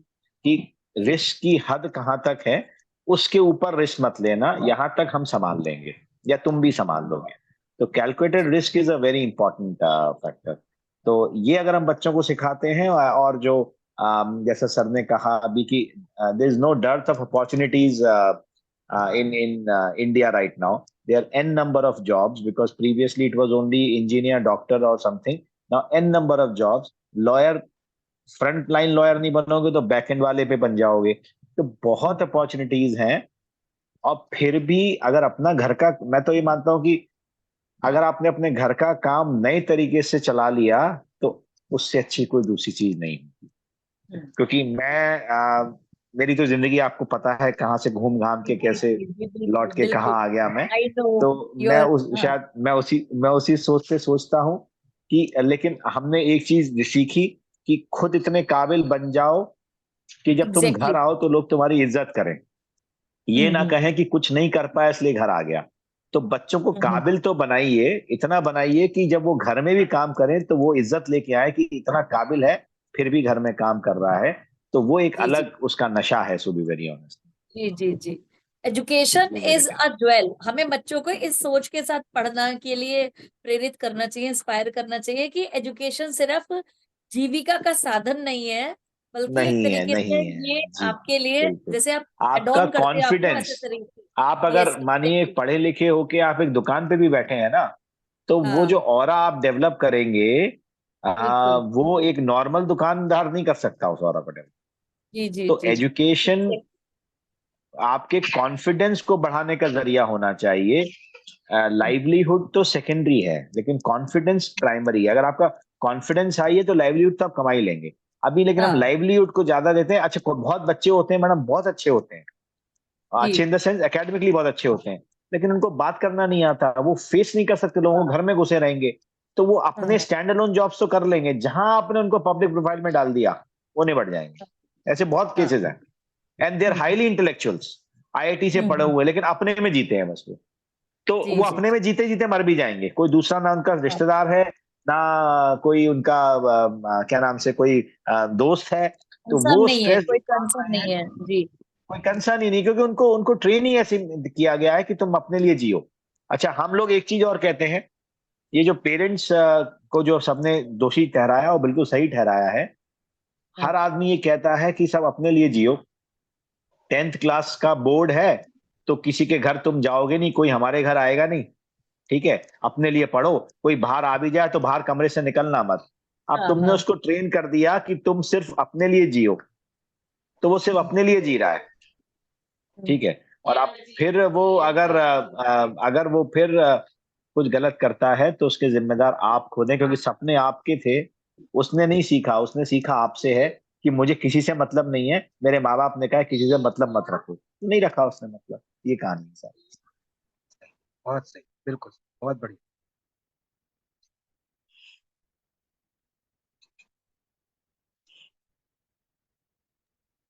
तो मेरे हिसाब से तो जैसे सर ने कहा अभी कि जीविका और जीवन अलग अलग चीजें हैं, तो वो उन दोनों का डिफरेंस जो है वो सबके दिमाग में आना चाहिए कि जीविका और जीवन अलग अलग चीजें हैं। तो पढ़ाई जीवन के लिए होनी चाहिए, जीविका के लिए नहीं। जीवन अगर आएगा तो जीविका तो अपने आप ही आ जाएगी। प्रॉब्लम यह है कि हम जीविका पे ज्यादा ध्यान देते सही हैं, बात जीवन है। पे कम देते हैं। तो बेटर यह है कि कभी पढ़ाई बेकार नहीं जाती। मतलब मैं अब मैंने इंजीनियरिंग करी, लेकिन इंजीनियरिंग करके मैं कुछ और प्रोफेशन में हूँ, लेकिन मेरी वो इंजीनियरिंग मेरे काम आती है। वो प्रत्यक्ष रूप से ना आए तो परोक्ष रूप से आती है, लेकिन आती जरूर। जी। हाँ, पढ़ाई का तो ये एक ही ध्येय होता ही है कि आपको सही आदमी बनाए, सही पुरुष बनाए। बेसिकली पढ़ाई तो सिर्फ उसी के लिए होनी चाहिए। उसका साइड इफेक्ट होता है कि आप आईआईटी में हो कि बीटेक कहीं और से कर रहे हो। और अगर जो फोकस, ठीक है, हमको फोकस 10th में करना पड़ता है कि कहीं एक स्ट्रीम में, लेकिन आप पैशनेट हो कि नहीं हो। मैंने उन बच्चों से तो मुझे बहुत ज्यादा परेशानी होती है जो कि पीसीबी करते हैं, फिजिक्स, केमिस्ट्री, बायोलॉजी, मैथ्स, तो ये चारों करते हैं कि इंजीनियर नहीं बने तो डॉक्टर नहीं, डॉक्टर बन जाते हैं, डॉक्टर नहीं बने तो इंजीनियर बन जाते हैं। ये इनसे बहुत परेशानी, बिकॉज 12वीं क्लास में लड़का 17 साल का होता है, उसको पता होता है कि उसको क्या करना है ना। लेकिन वो जो प्लान बी में अगर जो वो बायोलॉजी रखता है इंजीनियरिंग से, तो इसका मतलब उसको पता ही नहीं है कि उसका रुझान कहाँ है। वो बहुत घटिया डॉक्टर है, बहुत घटिया इंजीनियर बनेगा, और वो जिंदगी में सक्सेस तो ले ही नहीं सकता है, चाहे आईआईटी से पढ़ ले या फिर से पढ़ ले। तो ये चीजें मेरे को परेशान करती हैं, जब लड़का ये पेरेंट्स के चक्कर में प्लान बी बनाता है इंजीनियरिंग और मेडिसिन को। और जैसे आपने बोला अनुराग सर, प्लान बी होना चाहिए, लेकिन प्लान बी ना जीने के लिए होना चाहिए, है ना, जीविका के लिए नहीं एब्सोल्युटली, होना एब्सोल्युटली, बहुत अच्छा, बहुत एब्सोल्युटली, बढ़िया कहा, बहुत एब्सोल्युटली। बढ़िया। चाहिए। मैं एक चीज अच्छी अभी याद आई बात करते करते, तो मैं शेयर करूंगा। कल किसी ने जी। मुझसे कहा कि आप एक स्कूल वहां खोल लीजिए इंदौर में। तो मेरा जवाब ये था, मैंने कहा साहब एक चीज बताइए, जैसा खाना मैं खा रहा हूँ उससे अच्छा आप खा नहीं सकता, और जैसे कपड़े में पहना उससे अच्छा पहन नहीं सकता। तो मैं अपने जीवन में परेशानी क्यों बढ़ाऊं, जो चल रहा है उसको चलने वाह दूं, शांति से वाह वाह, जीवन जीऊं, बहुत क्योंकि बहुत जितना अच्छा, फैलूंगा बहुत उतना दिमाग पे मेरे प्रेशर आएगा। मैंने कहा इससे अच्छा अब मैं और कुछ कर नहीं सकता अपने लिए। अब मैं प्रॉपर्टी बहुत खरीद लूं और गाड़ियां खरीद लूं, उससे कोई फायदा नहीं है, अपने लिए इससे अच्छा नहीं कर पाऊंगा बहुत अच्छा। मैं। ये है। संतोष से, संतोष से परम सुखम, और आपने बताया कि संतोष और परम सुखम। बहुत बढ़िया, बहुत अच्छा, बहुत अच्छा। यही बच्चों को सिखाना है कि तुम उसके भूखे अलावा नहीं इसी, मर जाओगे अगर तुम पास नहीं हुए तो। उनको ये बताना है तुम फेल भी हो गए तो भी ना जिंदगी जी एग्जैक्टली। लोगे। ये सिखाना है। उनको लगता है जिंदगी खत्म, फेल होते ही जिंदगी खत्म। ये छोटी सी बात है, छोटे से बच्चों के छोटे से मस्तिष्क में आ नहीं पाती है। तो हम लोग जो सोकॉल्ड बड़े लोग हैं, कम से कम आप थोड़ा नहीं सा बड़प्पा दिखाएं, उनको बड़ी बातें बताएं। जी। नहीं नहीं, वो तो बच्चे किसी, के दिमाग में नहीं आएगी ना, क्योंकि प्रेशर हम लोग कितना करते हैं। हम हाँ, लोग प्रेशर जी बहुत ज्यादा कर देते हैं, है ना। हम जी लोग जी। प्रेशर के चक्कर में, बच्चे का दिमाग में तो बहुत कुछ आता है कि मैं अभी क्रिकेट खेल लूं जाके, है ना, मैं वो लिखने से अच्छा मैथ्स का क्वेश्चन सॉल्व करने से क्रिकेट खेल, बच्चे के दिमाग में आता है। लेकिन स्पेस नहीं देते हम लोग, उनको डरा के रखते हैं। आतंक जो होता है ना पेरेंट्स का, और वो आजकल पेरेंट्स पीटते नहीं है और टीचर्स पीटते नहीं है, लेकिन ये जो रिस्पॉन्सिबिलिटी दे देते हैं छोटे से कंधे पे कि तुमको तो आईआईटी निकालना है, तो वो आतंक अपने आप में ही बहुत बड़ा होता है, और मेंटल टॉर्चर है ये, है ना। वो जी मेंटल टॉर्चर का रीजन है कि ये डिप्रेशन होता है। और आपने बोल दिया 10वीं से लेके 12वीं तक किसी दोस्त मत बनाओ, किसी से नहीं मिलो, लोनलीनेस है। मैं बताता हूँ, ऑक्सफोर्ड यूनिवर्सिटी का एक वो है, रिपोर्ट है, the we are social animals, and if you not meeting the other person face to face, zoom call का भी ये प्रॉब्लम है, not meeting the other person face to face, it creates in a mind a kind of craving which hunger does. ये hunger की तरह craving है, नहीं मिलना। तो आप 10वीं से 3 साल तो आप उसको बच्चे को ऐसे नहीं मिलवाते हो, है ना। तो ये डिप्रेशन को क्रिएट, सबसे बड़ा रीजन डिप्रेशन का ये है आजकल। अमेरिका में मैं वर्क प्लेस स्ट्रेटजी पे काम करता हूँ as a consultant for the UK, for my head the country. तो यहाँ पे हम लोग जो एम्प्लॉयज को बात करते हैं, तो फेस टू फेस इंटरेक्शन जो नहीं होता है, बच्चे को 10वीं से 12वीं क्लास में वो 3 साल आप जो उसको बांध देते हो, वो you are torturing him. You are depression तो 100% होना ही है। और मैं, हम लोग बात कर रहे थे, I am sorry digressing from the point, लेकिन कोविड में जो बच्चों के स्कूल बंद किए ना, वो सबसे बड़ा लॉस किया है ना। 2 साल जो हम बिल्कुल लोग बच्चों को नहीं स्कूल मिला है, दोस्तों को नहीं मिला है, that was the most horrible thing you can do. बच्चों के 2 साल निकाल दिया आप। ये जी। बनता है, यहाँ पे आदमी तैयार होता है। सर जी मैंने एक बहुत अच्छी बात आई सुनी थी, और पर्सनली मैं बिलीव खुद इन फील करता हूँ उसको, कि एक सेट ऑफ कान हमको चाहिए होते हैं जो हमारी बात को सुने। और आजकल के बच्चों के हाँ पास वो सेट ऑफ कान अब बचे नहीं। अगर आपके पास वो दो कान है ना, अगर किसी के भी, चाहे किसी रूप में भी हो, हाँ तो आपके अंदर का स्ट्रेस अपने आप निकल जाएगा। जो आप कह रहे हो 10वीं 11वीं 12वीं में किसी से मिलना नहीं, दोस्त बनाना नहीं, तो वो अगर दोस्त बनाएंगे तो अपना दुख भी कह लेंगे, और दुख कह लेंगे तो सामने वाला समझा भी लेगा और बात वहीं पर हाँ समझ जाएगी। अब वो अंदर रखना है उनको, हाँ तो एग्जैक्टली। अपने लिए मतलब दोस्त एक सेट ऑफ कान ढूंढ के रखने चाहिए जिससे हम कुछ भी कह सके, ये मेरा मानना है। वाह वाह, बहुत एग्जैक्टली। बड़े आज अच्छे अपने अच्छे समाधान मिले आज तो, जी बहुत जी अच्छे जी, समाधान मिले मुझे लगता है आज का एपिसोड जो भी सुनेगा तो उसे जी, काफी सारा वास्तव इनपुट मिलने वाला है इसे। वास्तव पेरेंट्स में के लिए एक बहुत अच्छा काउंसलिंग सेशन होगा।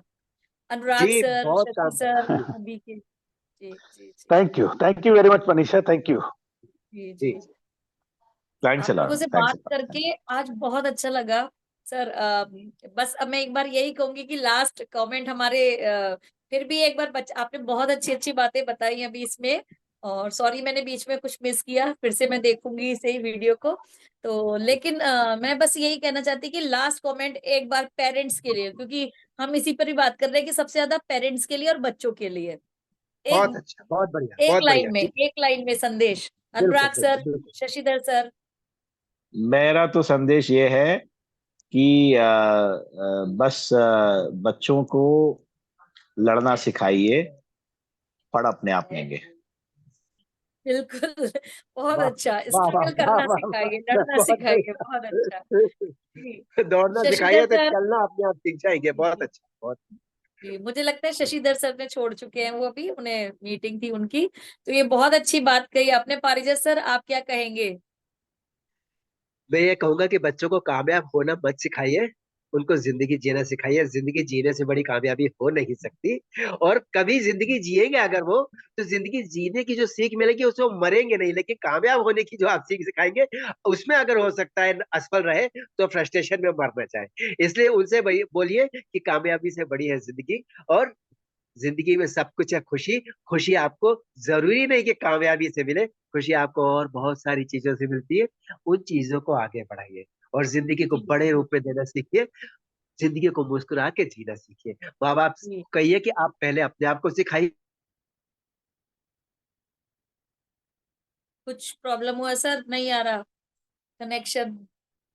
हाँ, मुझे ऐसा लगता है। लेकिन Anurag sir, it was an honour, मतलब आज आपके विचार फिर से सुने, और इतने अच्छे से आपने इतने वैल्यूएबल टिप्स दिए, और बाकी हमारे जो पैनलिस्ट थे उन्होंने भी बहुत अच्छे विचार दिए अभी, चाहे शशिधर शर्मा सर हो, चाहे परमिंदर जी हो, डॉक्टर परमिंदर सिंह, और दूसरा उन्होंने शीतल मैम ने भी बहुत अच्छा बताया, पारिजा सर आपने भी बड़े अच्छे इनपुट इस पे दिए। और जो मैं यहीं पर ही बात कहूंगी, जो तीन चार जो सबका निकल कर आ रहा है, जो एसेंस है आज के टॉक शो का हमारा, वो है जो अभी सर ने कहा, अनुराग सर ने, लड़ना सिखाइए, है ना, और बच्चों को प्यार दीजिए, समय दीजिए, जीवन जीना सिखाइए, जो सभी हमारे पैनलिस्ट के टिप्स आ रहे हैं उसमें, और उनके साथ टाइम स्पेंड करिए, फेलियर का सामना करना सिखाइए। जीत तो वो लेंगे, यदि फेलियर, जैसे हम कहते हैं ना कि स्टेपिंग स्टोन्स होते हैं, तो फेलियर है वो एक स्टेपिंग स्टोन की तरह से, असफलता को सफलता की सीढ़ी समझकर चलना सिखाइए। तो ये बहुत बड़ी बात है। बच्चों को इमोशनल सपोर्ट दीजिए, और एजुकेशन, जैसे कि अभी अनुराग सर से मेरी बात हुई कि एजुकेशन को एक ज्वेल की तरह से, कि यानी कि एक आपका कॉन्फिडेंस लेवल बढ़ाएगी, और बी एन एजुकेटेड पर्सन, तो बाकी सारी चीजें आपके पास आ ही जाएंगी अपने आप ही। यदि आप रियली टैलेंटेड हो, नॉलेजेबल हो, एजुकेटेड हो, तो पैसा तो मैग्नेट की तरह से आपकी तरफ खिंच कर ही आ जाएगा। आपके अंदर वो मैग्नेटिक पावर आ जाएगी, जैसे कहते हैं ना चुंबक, तो वो मैग्नेट बन जाएंगे जब आप नॉलेजेबल होंगे, कि पैसा या जो शोहरत है या सफलता है वो आपके पास खुद खींच कर आ जाएगी। तो आपका बहुत बहुत धन्यवाद sir, Anurag sir, Shashidhar Sharma sir, thank you. Sheetal ma'am, doctor Parminder Singh ji, और पारिजात सर। आज के मुझे लगता है कि जो हमारे अभी तक की जो इंसिडेंट्स हुई हैं, तो ऐसे फिर ना झेलना पड़े। हम सबको पता है कि डेथ जो है वो इनएविटेबल है, लेकिन असमय ये जो हमें अपने बच्चों की जो ये देखना पड़ रहा है, समाज के बच्चे, अपने ही बच्चे, मुझे तो लगते हैं कि हर बच्चे में अक्स नजर आता है सब बच्चों का। तो इसलिए मुझे लगता है कि ये जो सैड जो पार्ट है लाइफ का, वो हमें ना देखने को मिले फिर। अनुराग सर, फिर से आशा करती हूँ कि आप फिर से हमसे कभी जुड़ेंगे किसी अच्छे से मुद्दे पर। आपसे बात करके बहुत बहुत अच्छा लगा, पहले भी मेरी तो आपसे नहीं, बातें हुई है। मेरे को भी लगा 2 है, साल और से। मैम जब भी मेरे लायक कोई भी सेवा हो तो आई एम ऑलवेज रेडी। अगर जी मैं कर बिल्कुल। सकता हूँ उस काम को। जी धन्यवाद। आप सभी थैंक को यू वेरी सुनकर मच। बहुत थैंक्स। अच्छा लगा, सभी को सुनकर बहुत अच्छा। Thank you. थैंक यू जी sir. Thanks. Thank you sir, Parija sir, Anurag sir. धन्यवाद। नमस्कार। मिलते हैं एक नए शो में नए मुद्दे के साथ। तब तक देखते रहिए रेडियो हिंदुस्तान और लेते रहिए श्री राम प्रभु जी का श्री नाम। राम का नाम। जय श्री। जी बच्चे हमारे घर के सपने हैं और उन सपनों को जीने दीजिए। बच्चों को हमेशा बहुत प्यार से टेंडर केयर चाहिए उन्हें, तो ऐसे ही उनको पोषित कीजिए। और साथ ही साथ जीवन की जो बारीकियां हैं उन्हें एक अच्छे मार्गदर्शक की तरह से आपकी गाइडेंस की, आपके प्यार की जरूरत है। इस बात का ध्यान रखिए। वो कोई प्रोडक्ट नहीं है तो किसी फैक्ट्री में उन्हें मत भेजिए। अपनी ममता की छाव में, अपने अनुशासन के चाहे जो कहूं तो छाया तले उनको पालने का मादा रखिए। नमस्कार।